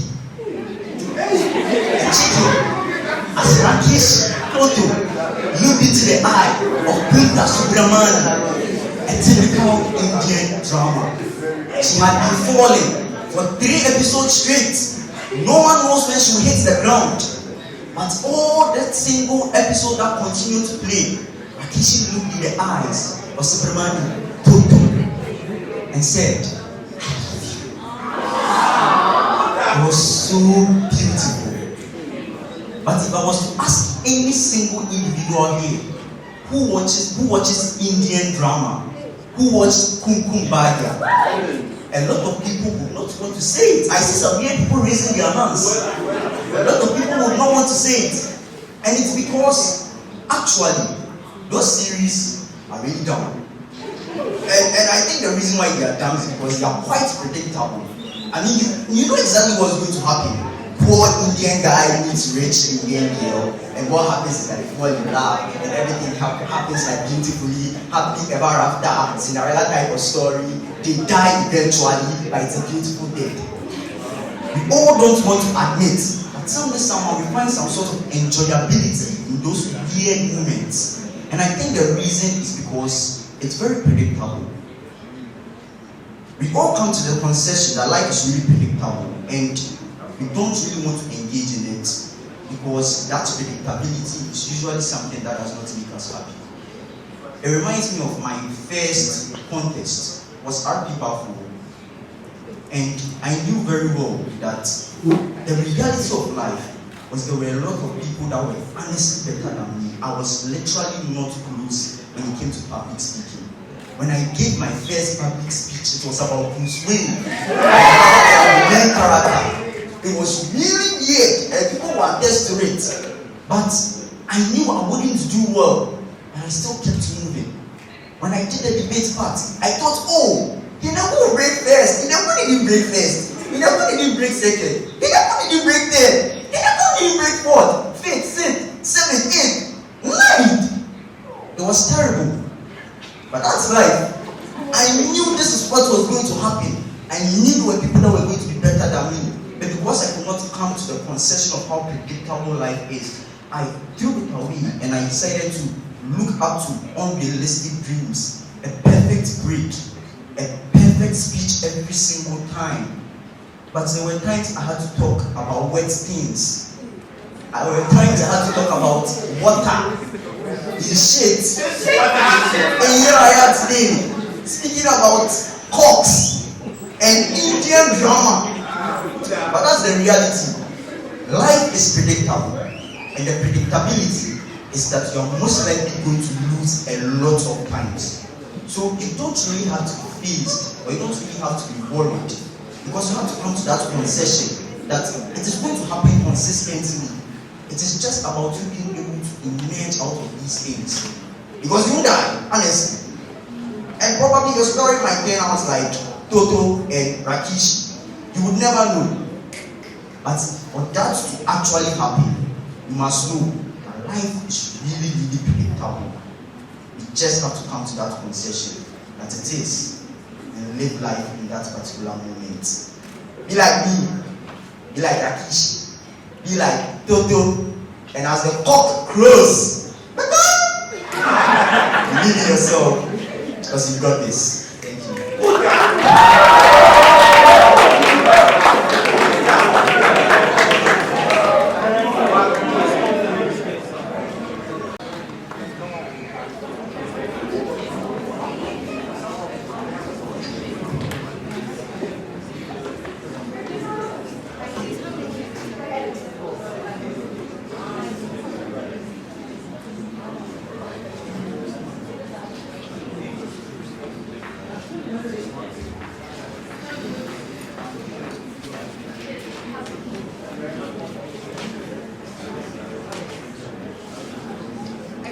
My speech in 3, 2, 1. I remember the first time I stepped into KDS. I mean, the main reason why I went there was to get rid of my demons, which were haunting me. And I was introduced to KDS. Wow. Finally, I'm getting rid of my demons. I was so excited. The first day I went for training, I was the only one sitting there wondering, why are my teammates not around? I mean, I came 30 minutes earlier. I shouldn't expect much. But I expected so much. I was so happy when my trainer, Kwasi, approached me. I was like, hey, are you joining the debate team? And I was like, yeah, I'm so excited. I heard there's so much into debate. I'm really excited for this. But then, unfortunately, I was given the bad news that RP Baffour is in 2 weeks. I can't do that. I really can't. Because I know myself. I know I'm so scared to speak in public. There's no way I'm going to go for this RP Baffour. So I told myself, halfway through the debate training, I'll stop and go and tell them, oh, academic issues, so I can't do RP Baffour. And I'll leave. I mean, that was my whole plan, but it went contrary to what I expected. I realized how much I was doing well, and I was like, let me go for RP Baffour. Let me see what I'm made of. I don't want anyone to limit what I think I am. So the first round, which was a mock round, I chopped fourth. No. I really want to understand what happened. Everything was going so well. My partner and I, it looked like Oji, sorry to say, was just talking trash, and I was CEO, so I knew that I would win. But I lost. It was very disheartening. I was like, at this point, I'm not going to join RP Baffour. Let me just leave it. But then Dennis told me, Charlie, this is not something you are supposed to use as something to stop you. So I was like, nah, I wouldn't stop now.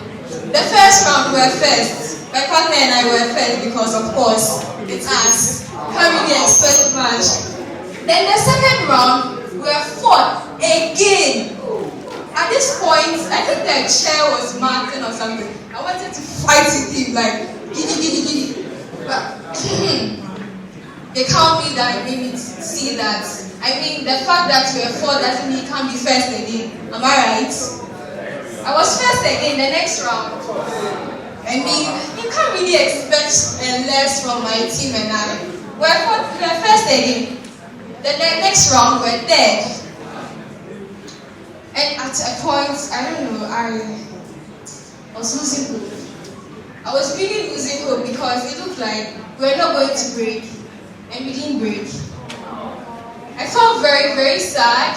And in me, I was like, maybe this is the end of my debate season. Maybe this is the end of my public speaking season. I was sitting there and I was called. Charlie, they are giving the semi-finals for public speaking. Quarter-finals, sorry. I should go and check. And I was like, whether I break or not, I'll forfeit the match because I'm not interested in it. But I didn't. and I broke into semi-finals. I broke into finals, and I lost. It's very disheartening, but I mean, I just realized I was able to go through all this. No, it's the effort that counts right now. It's not the fact that I've lost. It's the fact that I was able to go through all these and I didn't stop for one moment. That is why I want you guys to know that this is not the end of debate. This is not the end of your debate career. Say to yourself, this is not the end of my debate career. The fact that you lost because of some consequences doesn't mean this is the end. Go out there, avail yourself to other external competition. Please go out there. Okay. Thank you. And you can do it.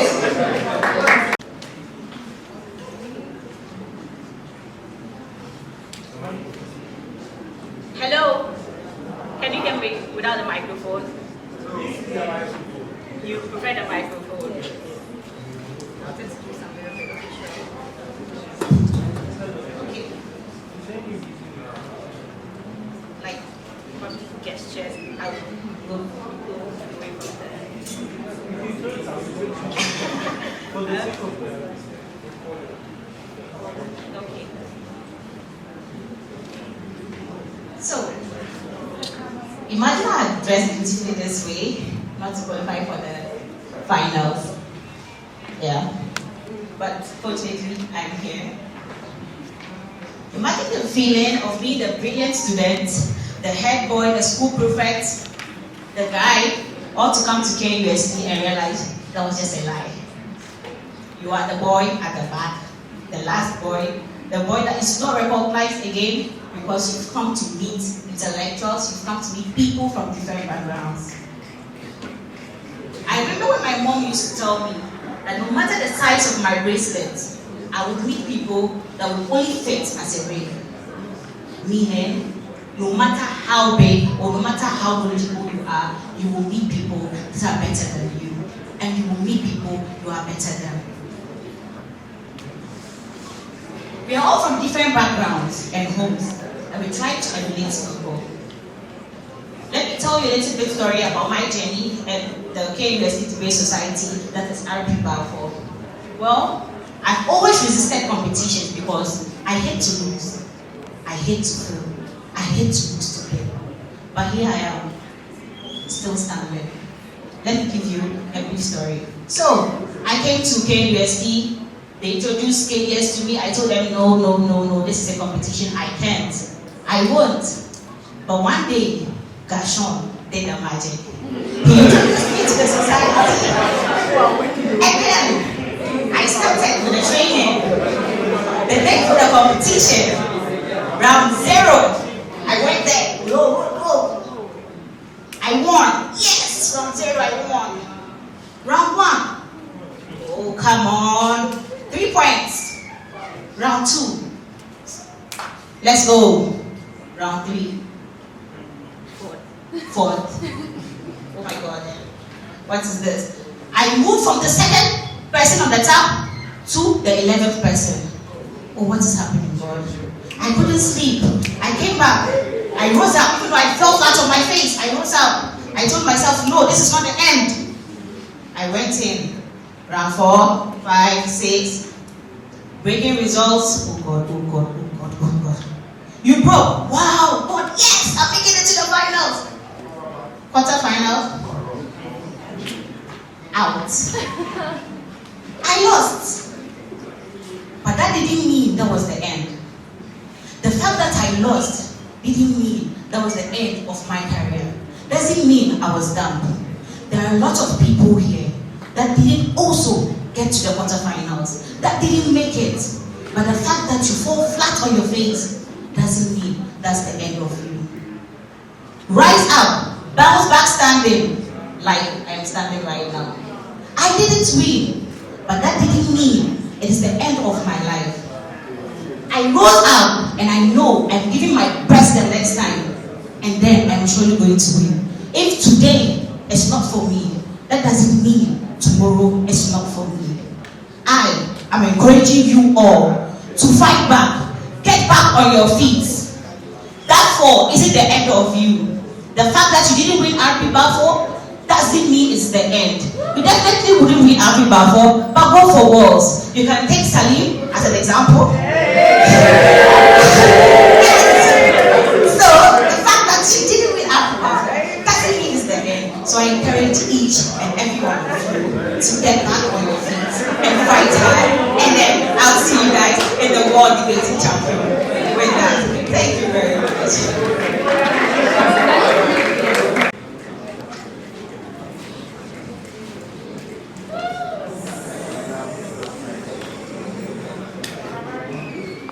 Good afternoon, you all. As you all know, my name is Olivia Omotekovie Onome, the only Onome in this room. And I'm here to be like oxygen gas to rekindle the fire that you have lost after not being able to win the RP Baffour round for your public speaking. And I feel like it is not the end because I've equally been in the same situation. It ain't easy to stand in front of people and talk to them. You know, the home pressure, they looking at you, you feel like people have weird facial expressions and you cannot even think about the words that are about to come out of your mouth. And at some point you feel like you're saying shit, but it's true, you're actually saying shit.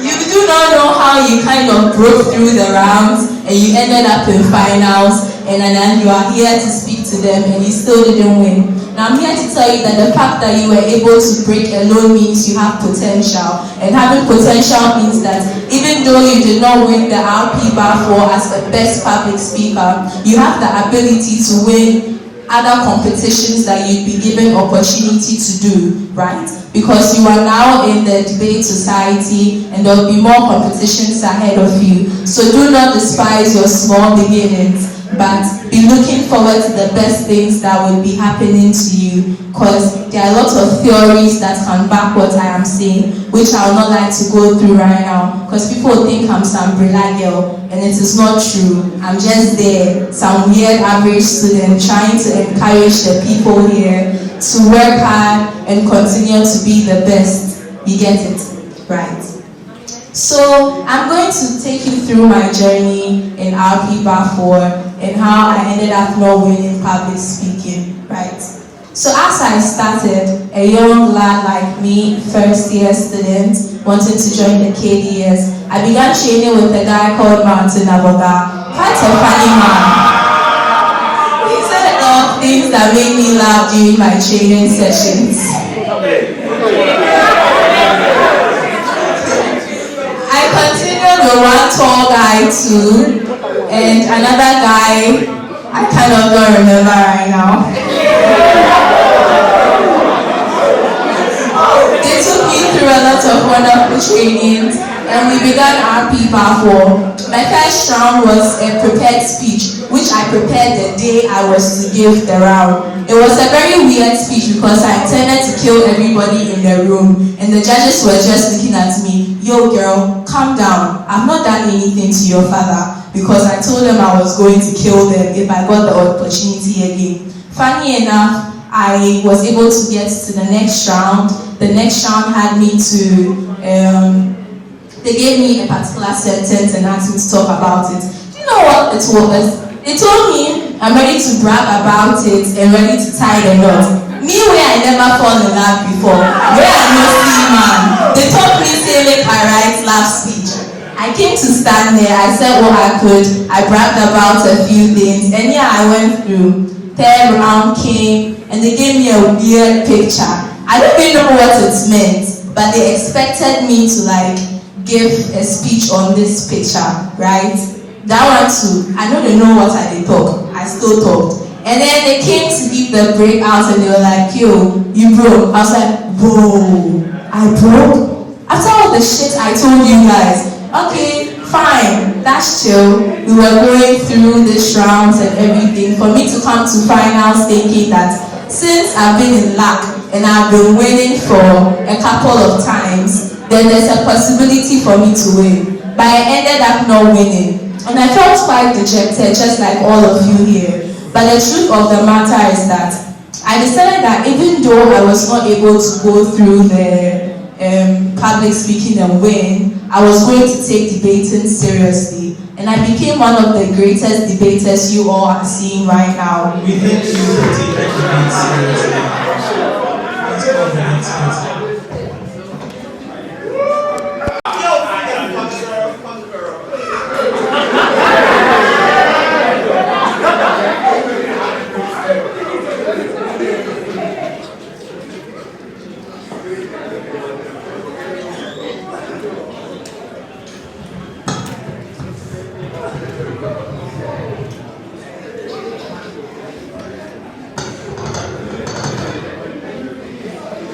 Please begin. Hi.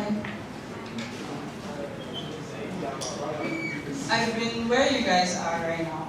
I know how it feels to lose, but for lack of better words, because we've lost. But moving on, let's talk about how I even got here in the first place, because trust me, it's not been such a linear journey. It's been full of ups and downs.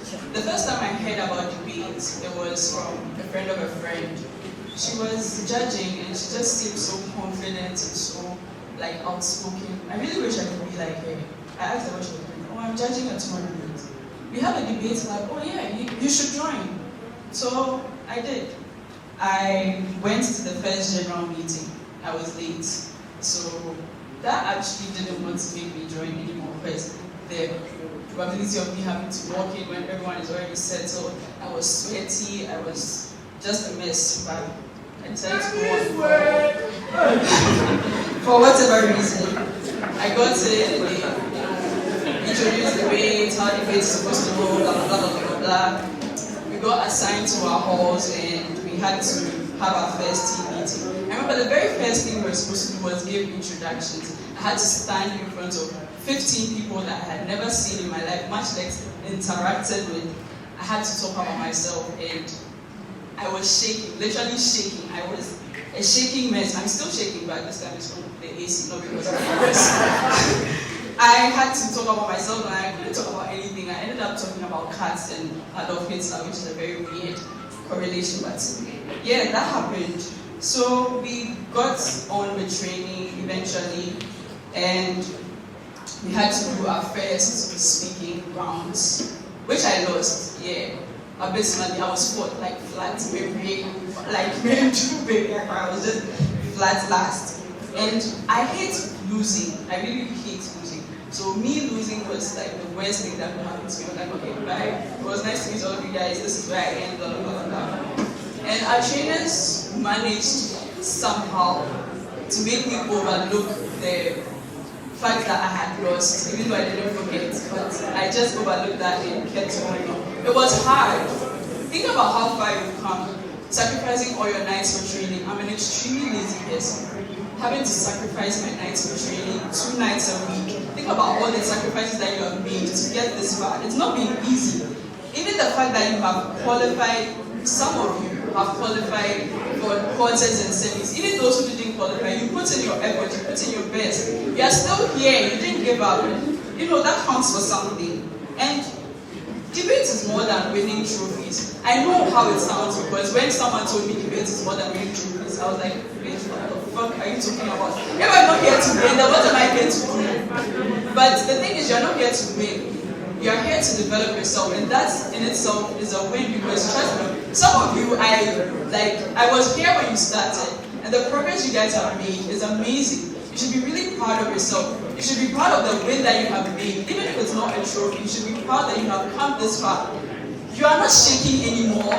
You can make full coherent sentences without saying 26 times in your speech. We've all grown as people. We've all developed as people.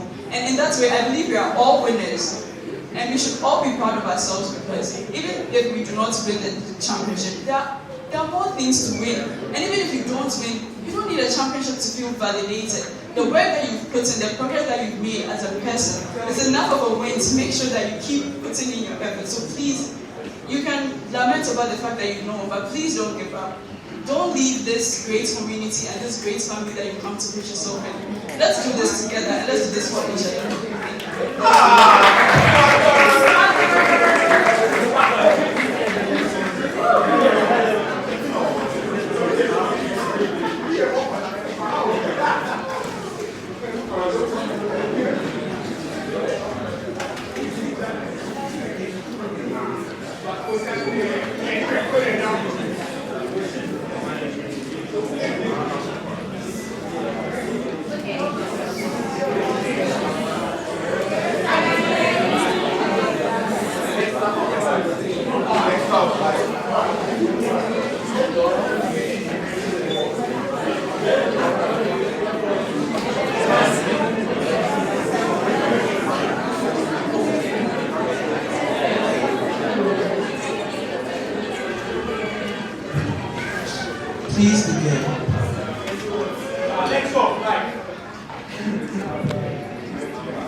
begin in 3, 2.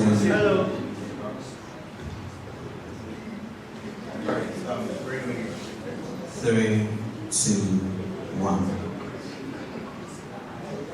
The girl back there, feeling so much regret, feeling that her time has been wasted. These past 3 months, sleepless nights, stressful assignment by trainers who will not give a fuck about what you say.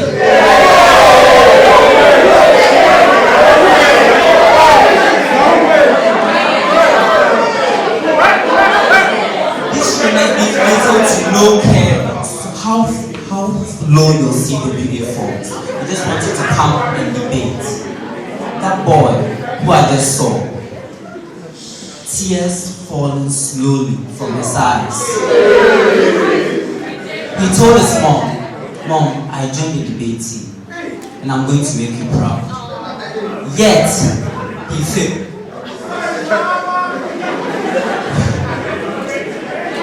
He did not make it. He might even get past prelims, guys. All these people, they are giving up. We are losing them. I did not qualify. But I stand before all of you. I stand before all of you. Yes, we did not make it. But the cat has 9 lives. We must be as ferocious as the cat. You wasted 1 life. You have 8 more. 8 good lives. 8 fucking lives. You can make it. I believe in all of you. Oh yes. This loss was in your past. This loss is in the past. But don't give a damn about what happened in the past. The past has no effect on who you choose to be. Who you choose to be, your future. Be anxious about your future. You've seen your mistakes. You've seen what went wrong during this tournament. You saw how bad you felt. Use that as stepping stones and elevate yourself to greater heights. Listen. You can only realize tomorrow when you fix the doubts you have today. You can only realize tomorrow when you fix the doubts you have about today. So what? RP Baffour lashed you. It lashed all of us. These 3 months, these past 3 months, sleepless nights. I don't remember the last time I sat down to learn anything that was not debate. I literally was in class the last time and raised my hand to accept POI.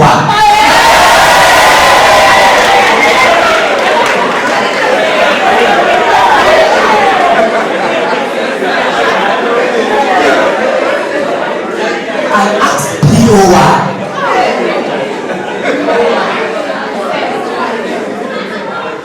But remember, good, better, best.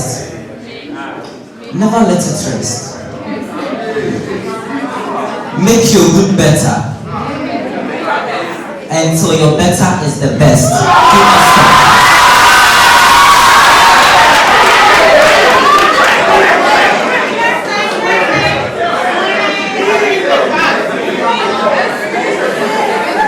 But listen, look at each other. Look at the person sitting next to you. You in the red dress, look at him. Look at him. The laughter, the sadness, everything is too thick and thin. This is too little for you to stop. This failure is too little for you to stop debating. Please, the time left is too little for you to continue. Thank you.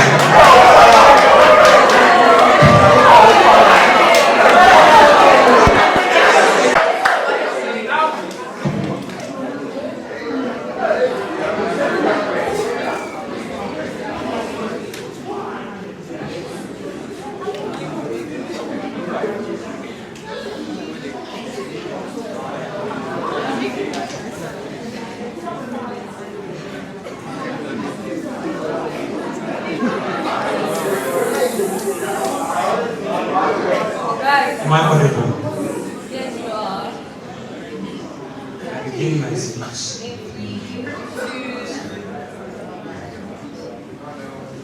14th June 1955. Young lady called Mary was raped. Although she was chastised by society because in her time, ring and chastity was the most important thing before you get into marriage. 9 months later, she gave birth to young Kojo. Young Kojo, although was sympathized by society because he was the son of a raped Mary, young Kojo did not get the glory that he wanted from society because young Kojo was mixed race in a village full of black people only.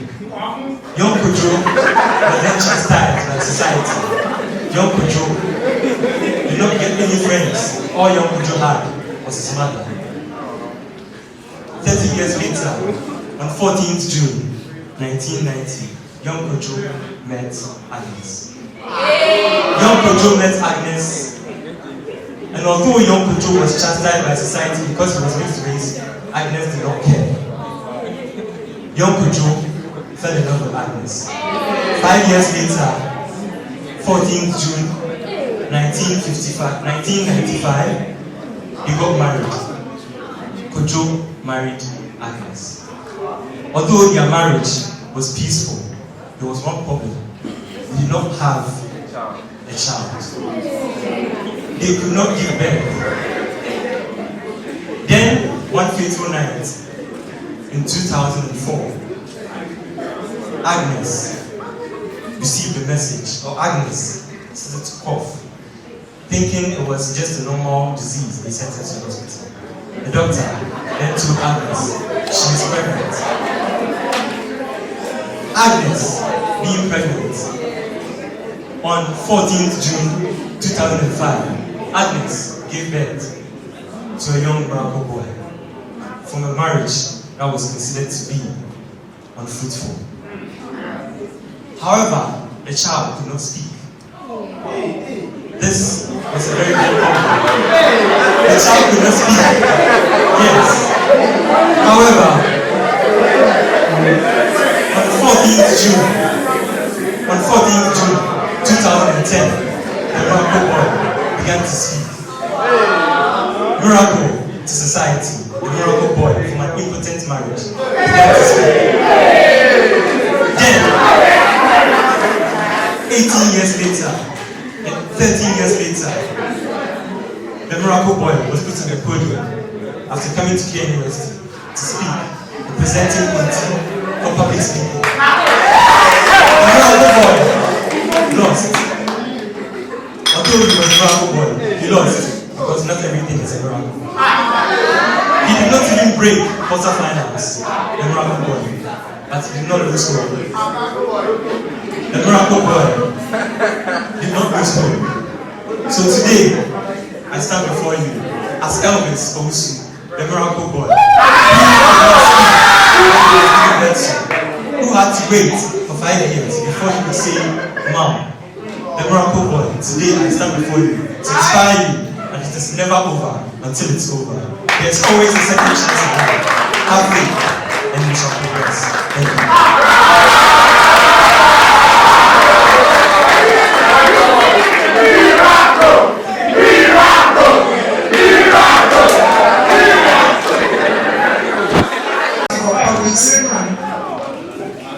That was the last speaker for public speaking finals, and then for now we shall have an incredible presentation by our very own Density.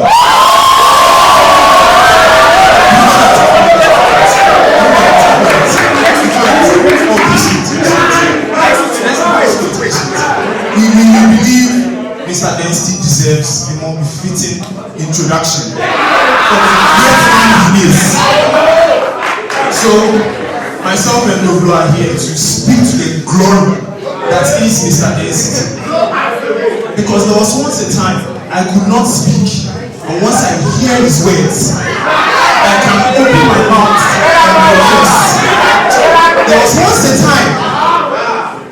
I was so sick, I could not walk. But I listened to his words, and I was invigorated. There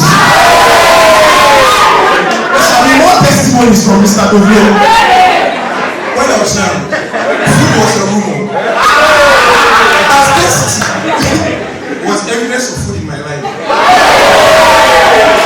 See, he's known as Mass over what?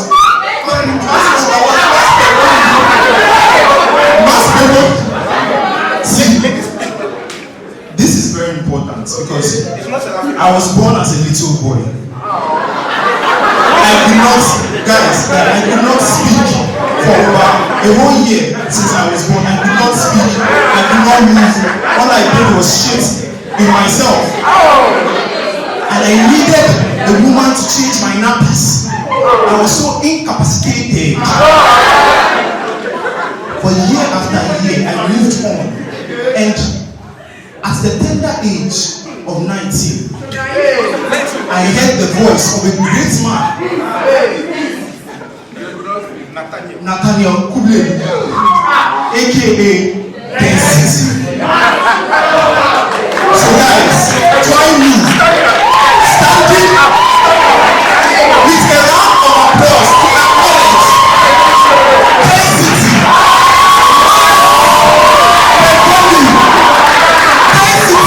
Our very own. Please blow us away. It is your job to blow us away.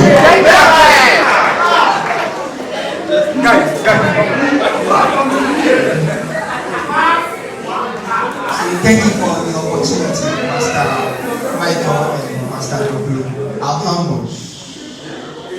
So before I start, I'd like to introduce the most important person of all time.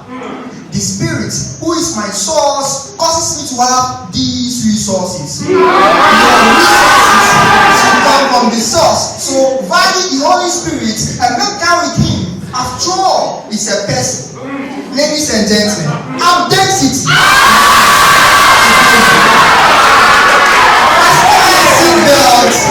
Fasten your seatbelt and stay put as I leave you to embark on this poetic voyage. And oh, before I leave you with a quote. In quote, and I quote.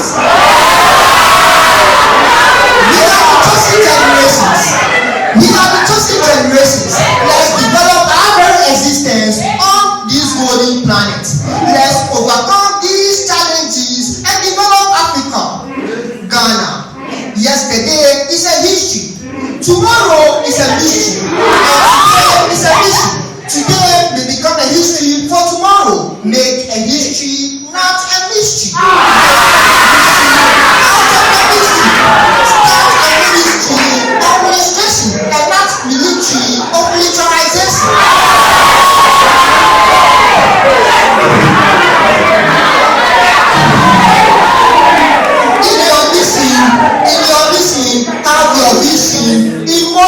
I have my vision, you have your vision, and we've been provided with a provision to let's perform the mission with a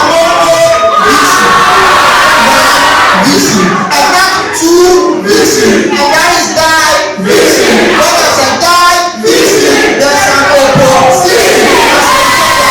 The vision without a vision, and there's no purpose for the act of knowledge, my people.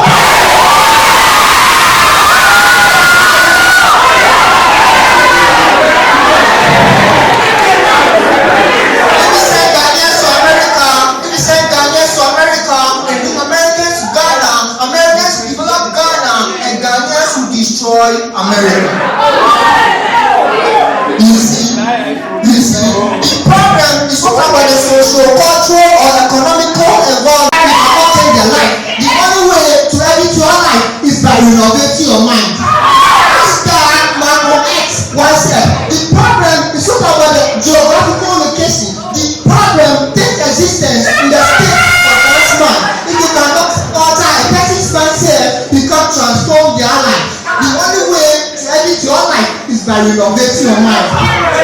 I love you all. I love you all, my people. I will meet next time in the future. It's important. Wake up.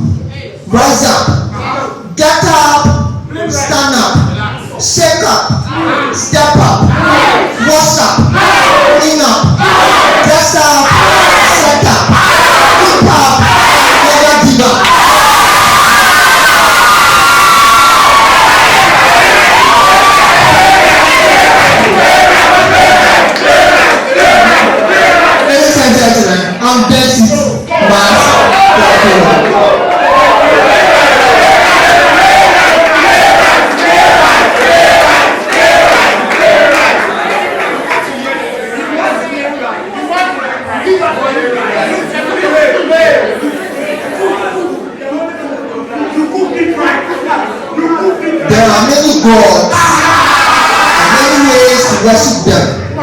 There are many spirits and many ways to contact them. There are many powers in this world and many ways to access them.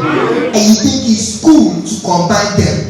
You think it's cool to dabble in the dark, play with dead spirits and spells, seek forbidden knowledge and power, manipulating reality and distorting the natural sanctity of life's norms. You say you believe in God, yet you worship many gods. God is in racism and diversity, and I'll let you know that this is distortion and confusion. You think this is enlightenment and rationalism. This is not, because the roots of this inner conflict stems from the leaves of deception, stemming from the branches of corruption, a political seed of distraction, and the effects of roots of eternal condemnation. It's been ages playing with hellfire, seasoning with sulfur. You are inviting demons that you can't control. It will drive you crazy and steer you out of control. Mercy this. There is no mercy in this. This blazing fire, sparking dirty, that in which tremendous heat, your skin will surely get burned. Mercy this.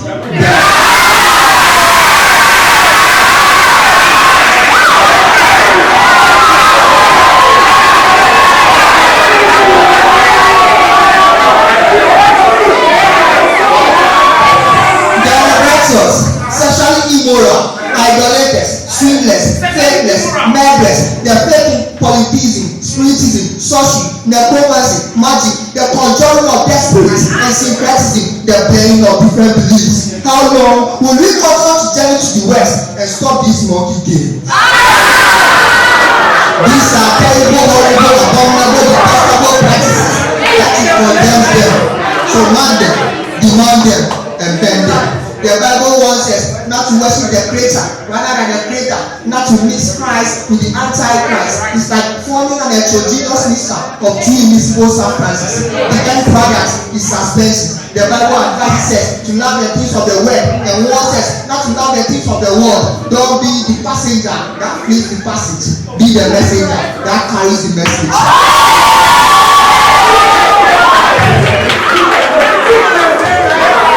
Silence is golden, but being silent about the truth, that is not golden. So let's untie these gold medals and become men of God, not men of gold. Anything they say can neither be created nor destroyed, but can be transformed. So don't conform to the standard age of this world with that same mental energy. Renew your mind and transform.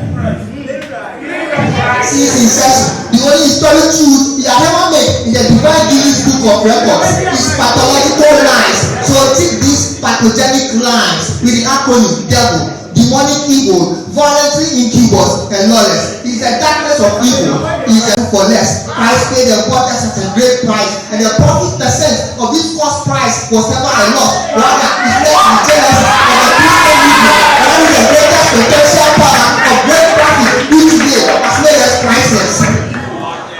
Ladies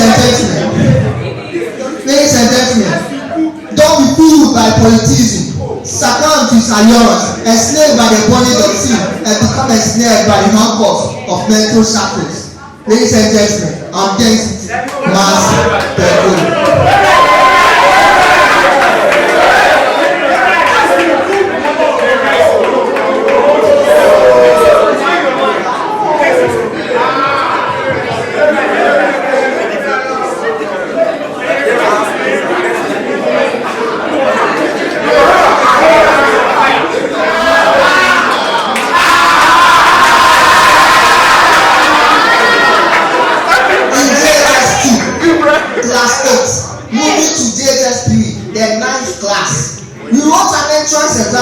and the blue band was a giving treasure. Now because this kind of position, brother, I became ninth.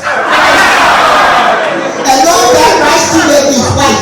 I was relentless, spreading the bed of light. Now see my light shining like the sun, so bright that electromagnetic radiations can burn the enemy's eyes.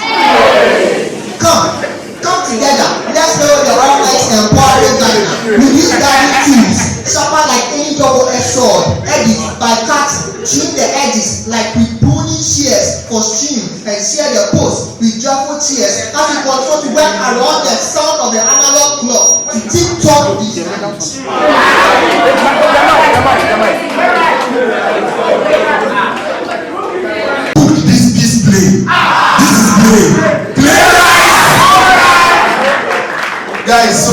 sit down. We're going to be moving on to the award ceremony.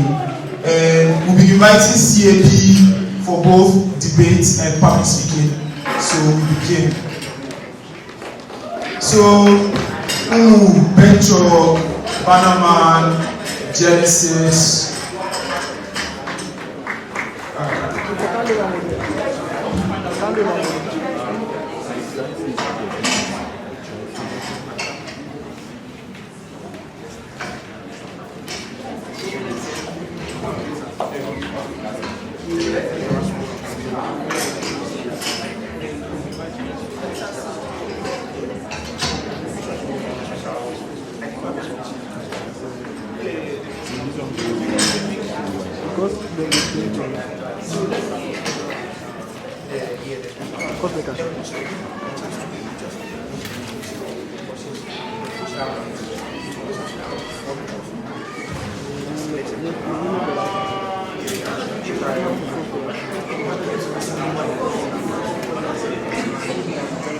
We have a number of awards set out outside the traditional one, and Dovlo is going to be introducing said awards to Mr. President.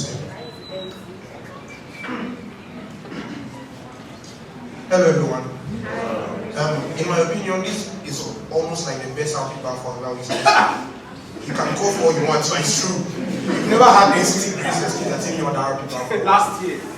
He was a participant, not the renowned public speaker he used to be. But we never did a massacre. Anyway, guys, that's just like the way. Every society seeks to acknowledge people that build the society and made it what it has become to be.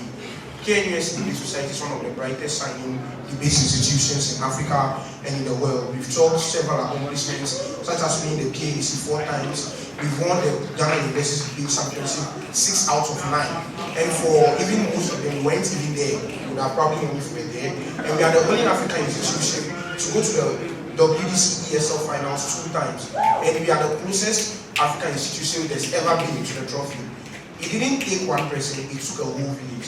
But while we are doing that, we acknowledge that certain people have been very instrumental in our journey to getting here. That's why from this RP Baffour going on, we are going to acknowledge some of those people who have helped us to be reached where we've reached now. So we've established a number of medals that will be given to particular people in acknowledgement of these individuals. And these medals are going to be the Adwoa Best Female Speaker Award medal, the Kwasi Isaac Best All Coach medal, the Adjei Best Sportsperson Award medal, UK on Sasu Public Speaking Trophy that will be given by the Public Speaking Cup, and then the Erasmus Mawuli Segbefia Best Speaker Award. So I'll call on the people presenting the award.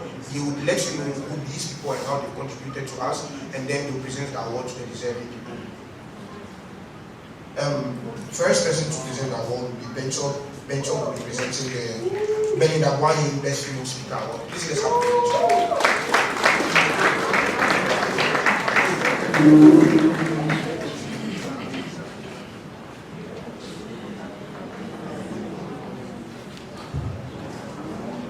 Oreku, Mr. Tab Master, can you come along with the laptop?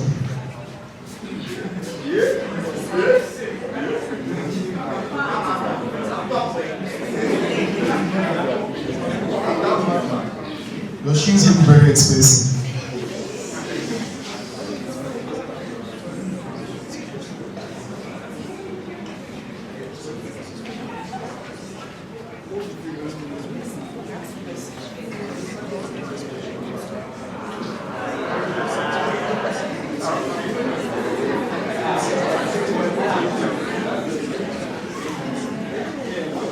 Hi guys, so I'm presenting the Adwoa Best Female Speaker Award, but before that, there's a message that comes with it.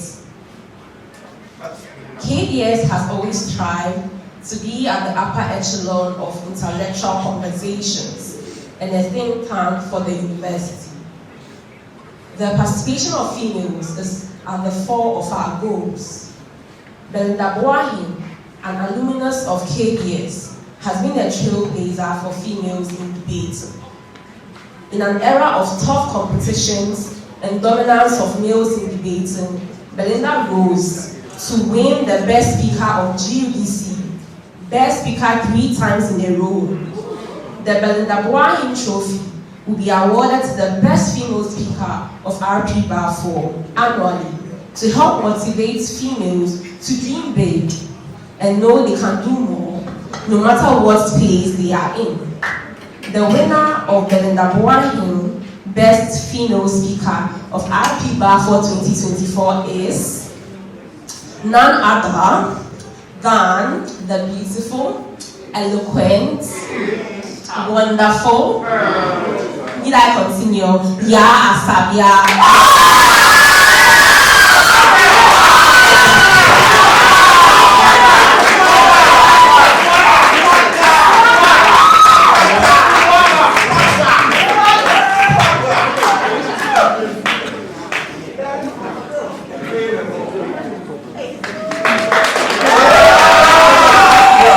Congratulations.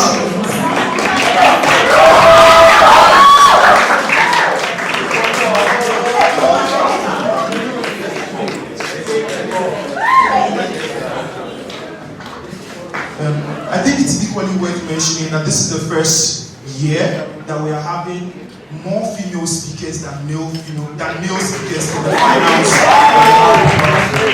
And this speaks to the fact that nothing other than yourself can stop you from being great at the sport. Your gender is never something that prevents you from succeeding, so never consider it a constraint. We shall be presenting the second award for the best coach or the best trainer of the tournament. This award is tagged the Kwaku Isaac Best Trainer Award. Kwaku Isaac is an alumnus of the KNUST Debate Society. After his first degree, he remained as coach for the KNUST Debate Society for close to 3 years. Within that time, he made a lot of strides. He coached the team to the popular Las Cuatros, which was the 4th year in a row where KNUST won the National Debate Championship. He was one who coached the team and equally spoke for the team that won the first PAUDC championship for KNUST. He equally coached and spoke for the team that first broke at the world stage in KNUST. Please put your hands together for Kwaku Isaac before we present the award. Great. A number of considerations were made before choosing the individual that wins this award, but as CAP, we unanimously decided to award this particular individual for his resilience, not only this year, but for years prior to this one, his passion, which we think is unalloyed and second to none, and for his excellence. Ladies and gentlemen, the winner of the Kwaku Isaac Best Trainer Award is Serwaa.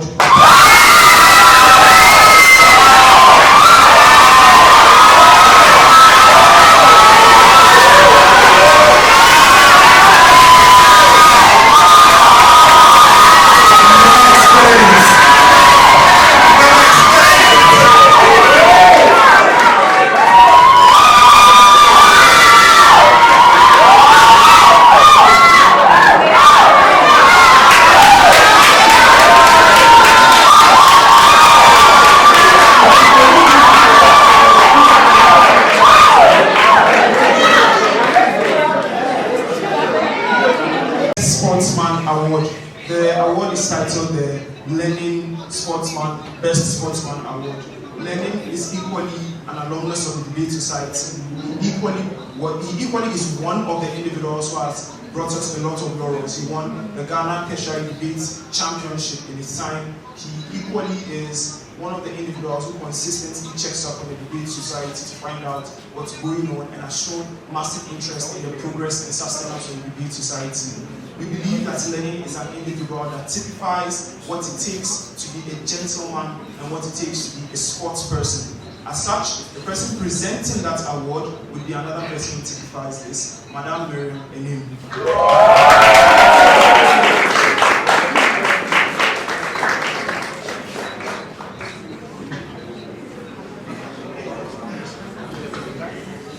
In 2023, an incident happened when the university announced they could no longer sponsor the total number they had previously promised to the PAUDC in Togo. Among other alumni, Lenin Adjei was very supportive of launching a fund to sponsor teams to PAUDC and was our biggest donor. The Lenin Award for the best sports person is to encourage a sense of selflessness, unity, and dedication to the KNUST Debate Society, and to encourage members to help one another in times of need. And it's given to a novice debater who displays sportsmanship at RP Baffour. And the Lenin Adjei Best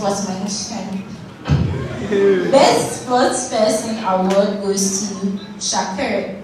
His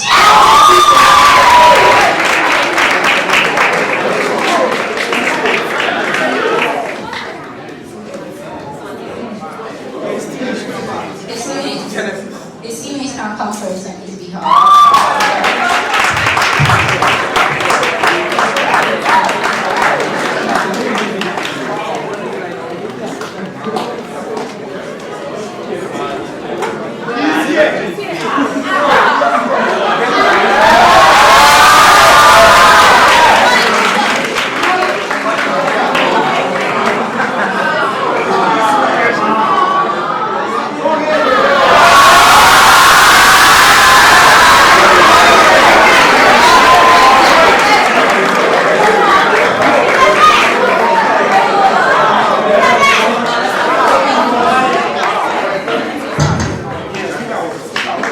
So we shall begin with the speaker awards. We shall be giving awards to the top 10 speakers of this tournament.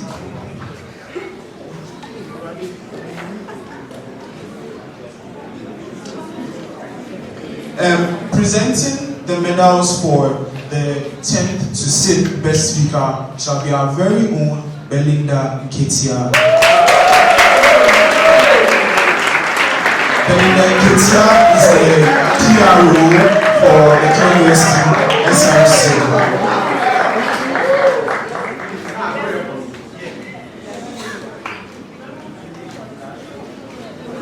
Alright, so this year we didn't have a 10th best speaker because there were a number of people tied at number 9. We had 3 speakers tied at number 9. So 9th best speaker for this year's RP Baffour Championship, with a total speaker score of 526 and an average of 75.14, Jennifer Arthur.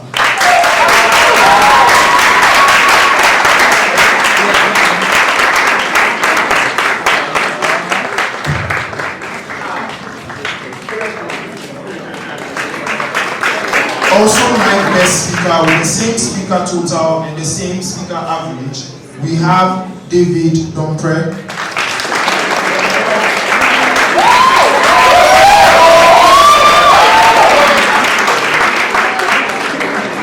Also 9th best speaker with the same speaker total and speaker average, we have Adwoa Serwaa Bonsu.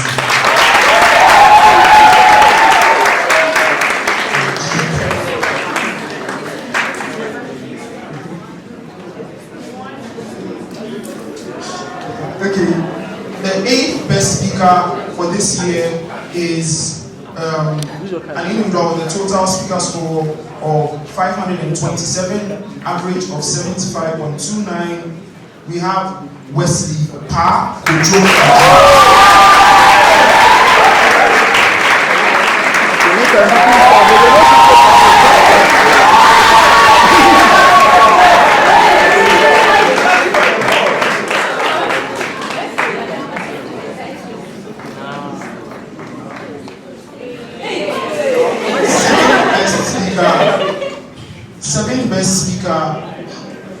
Finished with a total of 528 and an average of 75.43. We have from the team Inedi Okrafo and Crispin Dela.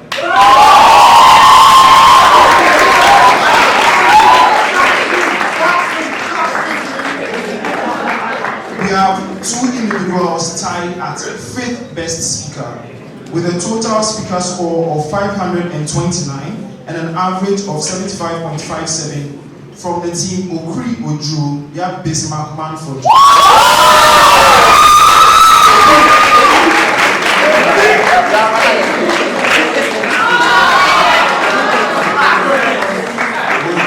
down and touching. Finishing with the same speaker total and speaker average from the team Emily Henry, we have Henaku, Kwasi.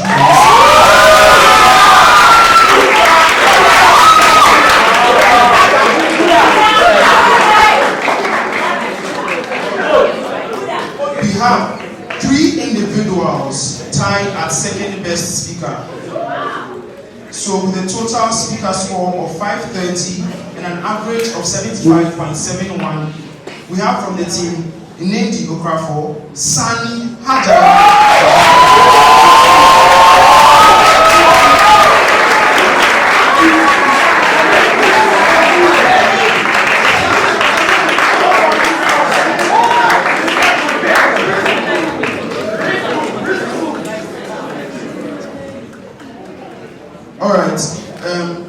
Equally second best speaker, same total and same average from the team Okri Odro, Desmond Siam Abi.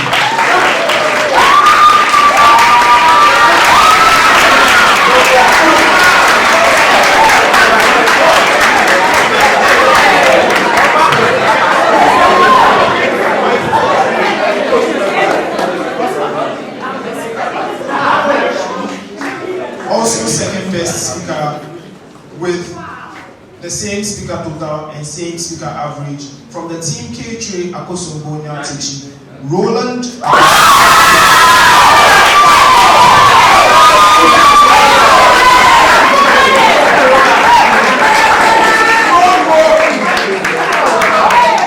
Show some aura.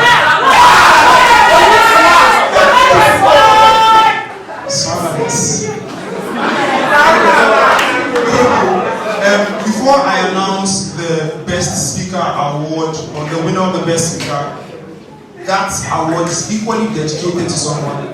You present everything. Anna, Panama is presenting the speaker. Thank you. Please give a round of applause to Belinda.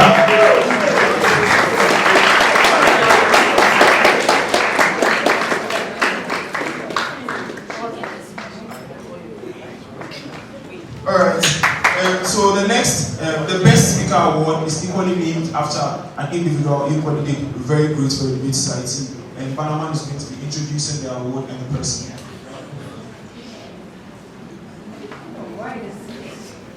So the Best Speaker Award is named after Erasmus Mawuli Segbefia. If you don't know Erasmus, he's considered one of the goats in African debates because he has won PUEC 2 times, very rare occurrence. He was the first to break at Wales from West Africa, and then he has been really good in terms of training the next debaters. And personally, as one of my coaches, I deem it a very great honor to award something with Erasmus attached to it. And one of the reasons why I came to look at the trophy is let's name it on the trophy. Without consistency, you can never start.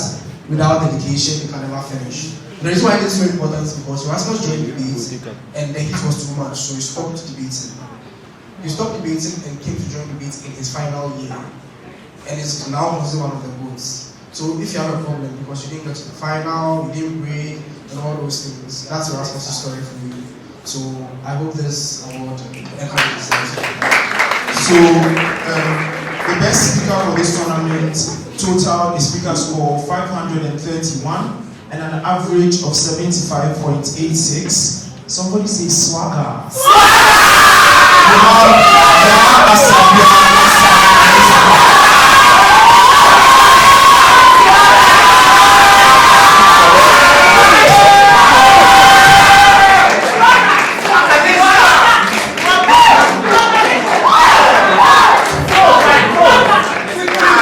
The final speech has been one that has been impactful, and one that have really groomed you in what public speaking really is. Today's speakers, or for all of you who participated in public speaking, you have done extremely well. And as we've been saying from the beginning of this program, there's really a lot more to do. So now we will be announcing the top 5 best speakers for the public speaking. Great. So I would let Bernard do that as well. Thank you very much. So coming in fifth, we had Yasabia.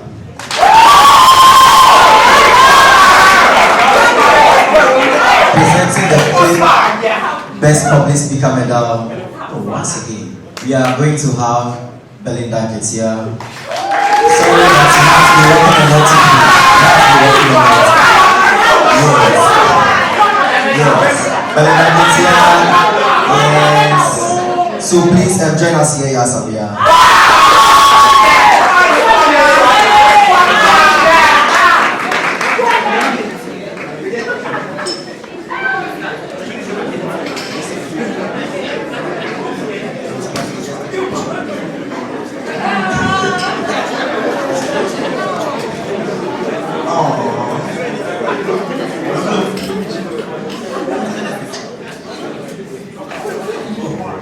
So coming in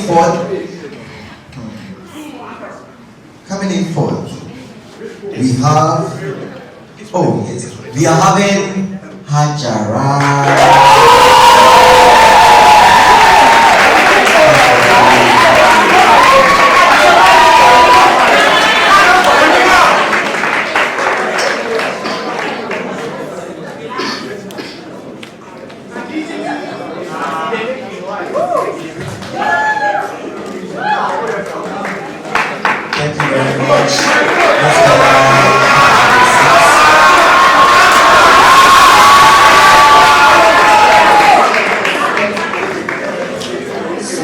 Presenting the third Best Public Speaker medal for RP Baffour 2024 would be Asiepi Mistress Delali. Coming in third.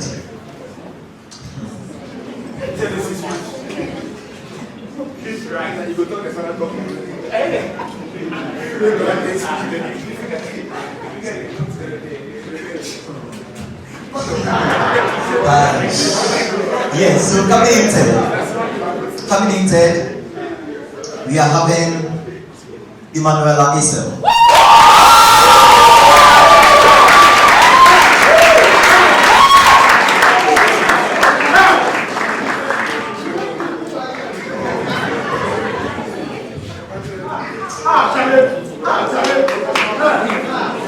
So now we are going to have Olivia presenting the second Best Public Speaker award for us.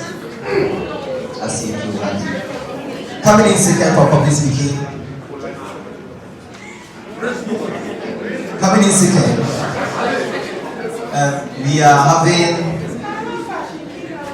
having Asidu.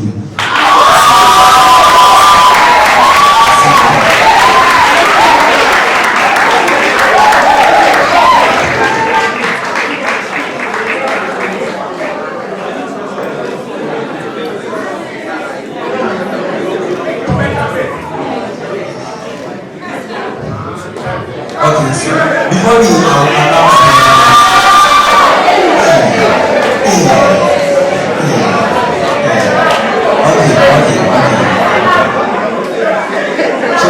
chill out. So before we announce the public speaking champion for this year's public speaking championship, I think it's very important we acknowledge these individuals for making it to the grand finale. Out of almost 80 participants, we had 10 people in the finals and they were all passed. Let's give it up for Reginald. Let's give it up for Felicity. Let's give it up for Henaku. Let's give it up for Edinam. Let's give it up for Olivia. Let's give it up for Elvis. You are waiting so that you won't say your name, that you think you are the public speaking champion. No. So presenting the public speaking champion medal would be our very own, like the reigning world best public speaking champion.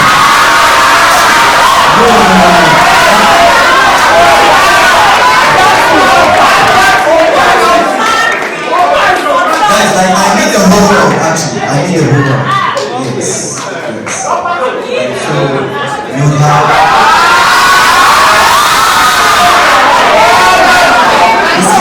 What you are seeing here was in Africa.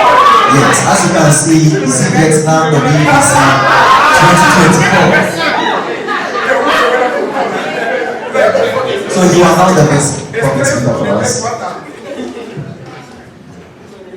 So the public speaking trophy this year is named after Duke Aaron Sasu. Public speaking is one of the most crucial cornerstones of the KNUST Debate Society. Duke Aaron Sasu, an accomplished debater and one of the founding fathers of the society, became the first person to win a public speaking trophy, the PAUDC Public Speaking Trophy for KNUST. The winner of the Duke Aaron Sasu Public Speaking Trophy, Duke Aaron Sasu Esquire, for the sake of the record, the winner of the Duke Aaron Sasu Esquire Public Speaking Trophy for 2024 is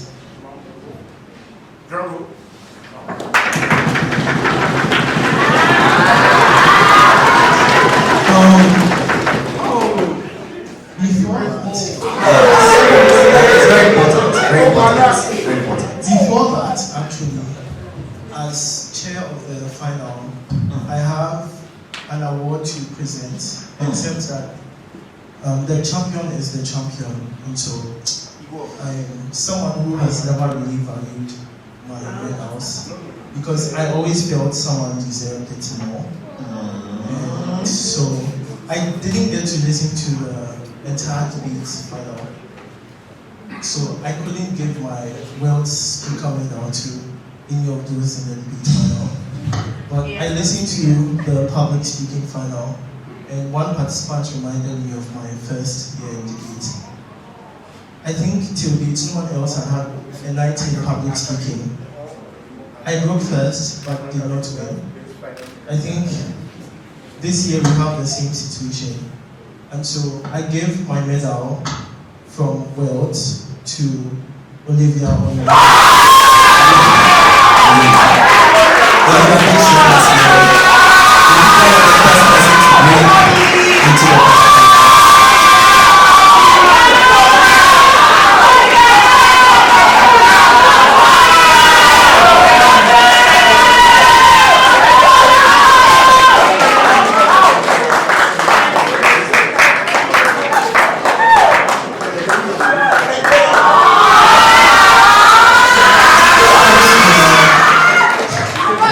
So now to the champion.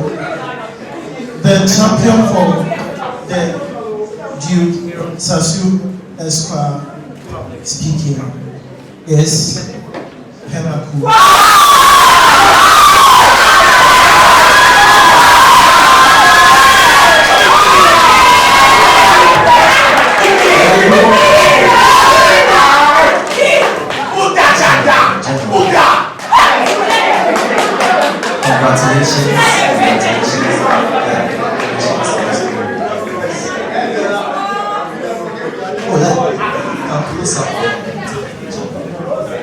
Yes, so you can join him. His people, his family, you can join him for the picture.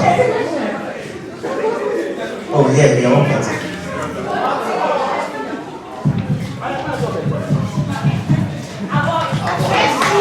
Rights of Kwasi to become a member of the KNUST Debate Society. Other than being an age to the KDS group, is to be sworn into the society. So we will swear you guys in the oath of allegiance and then the swearing in book. So Martin will make you guys do the oath of allegiance. Can everyone stand up to their feet? That's your. You say after me, after I mention you. So the oath of allegiance, I do in the name of the Almighty God swear that I will bear truth and allegiance to the KNUST Debate Society as by law established, that I will uphold the sovereignty and integrity of this association, and I will faithfully perform my duties, and that I will preserve, protect, and defend the Constitution. So help me God. Guys, I want to be that. When I say I, you say hello everyone. Okay. So when I say I, you say your name out. I. Having been accepted as a member of the KNUST Debate Society. Do solemnly promise that I will abide by, follow and uphold all the provisions of the Constitution and bylaws of this society, and to the best of my ability live up to the expectations of the society. My commitments and responsibilities as a member, I further pledge to pursue the ideals and objectives of the KNUST Debate Society, and to do all I can to ensure that it remains the center of thought. I further swear to help and promote the development of KNUST Debate Society and support the society and support in whatever way I can in the implementation of society projects and activities for development of our members, as well as our competitiveness in the global debate arena. So help me God. Congratulations, you are now members of the Debate Society. I would like to announce that all lead trainers would have to meet with Joyce Akpaglo after the announcement. Would move on to invite the chair for the grand finals, Al Hassan Kai, to announce the runner-up champion. All groups, please stay behind. I will see Miriam well after.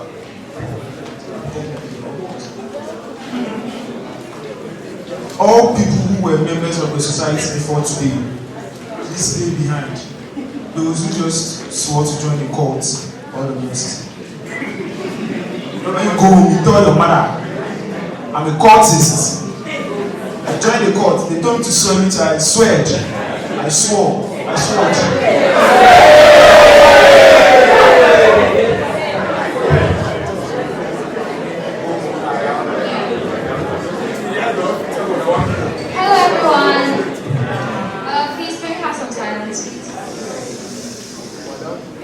Okay, so my name is Hassan and I was the chair for RP Baffour 2024 finals. On the panel with me was Kwasi, Prosper Michael, Dorina T, and Frank Panel. In opening government, we had the team Emily Henry from the University Hall in opening government. So round of applause for them.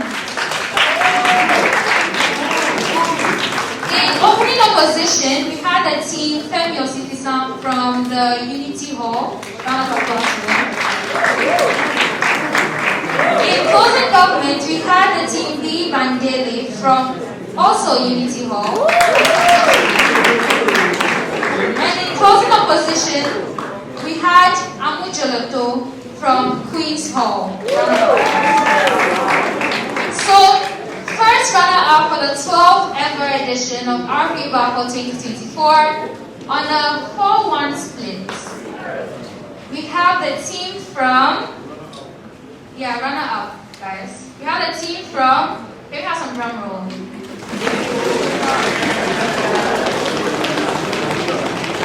We have the team from open opposition. opposition, Femi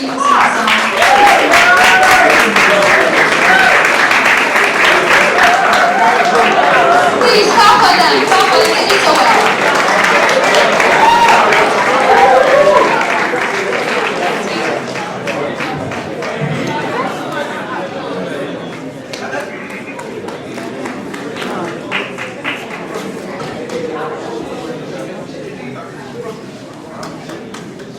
Please clap for them. Please clap for them.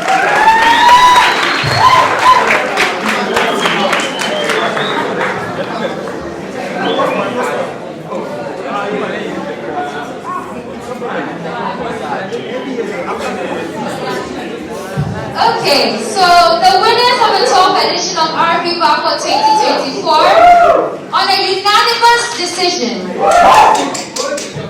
We have, drum roll again, the team in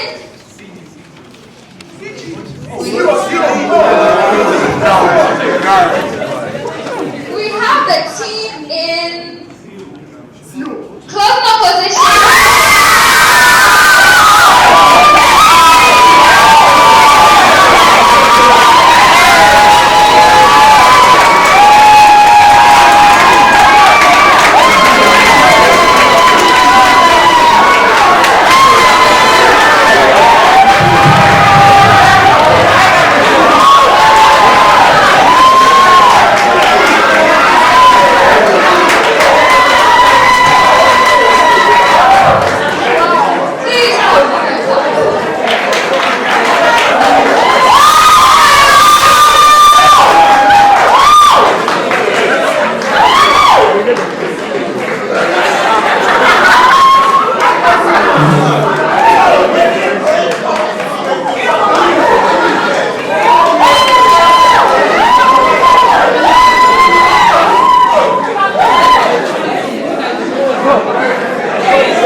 Just a reminder that we are all winners and we should all be happy.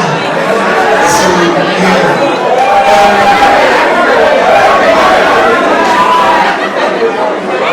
are all winners. So,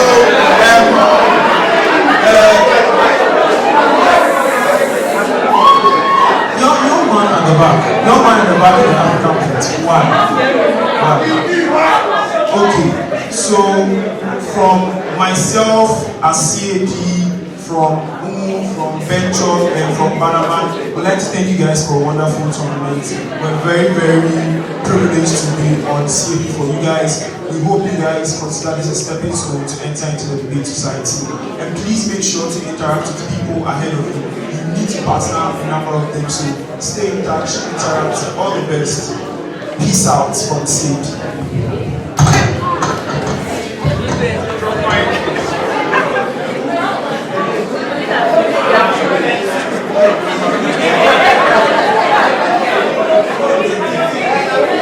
Hello guys, so just want to say hello guys, we are not done.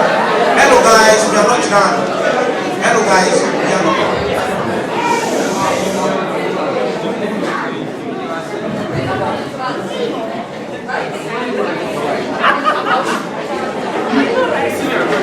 Hello guys, hello.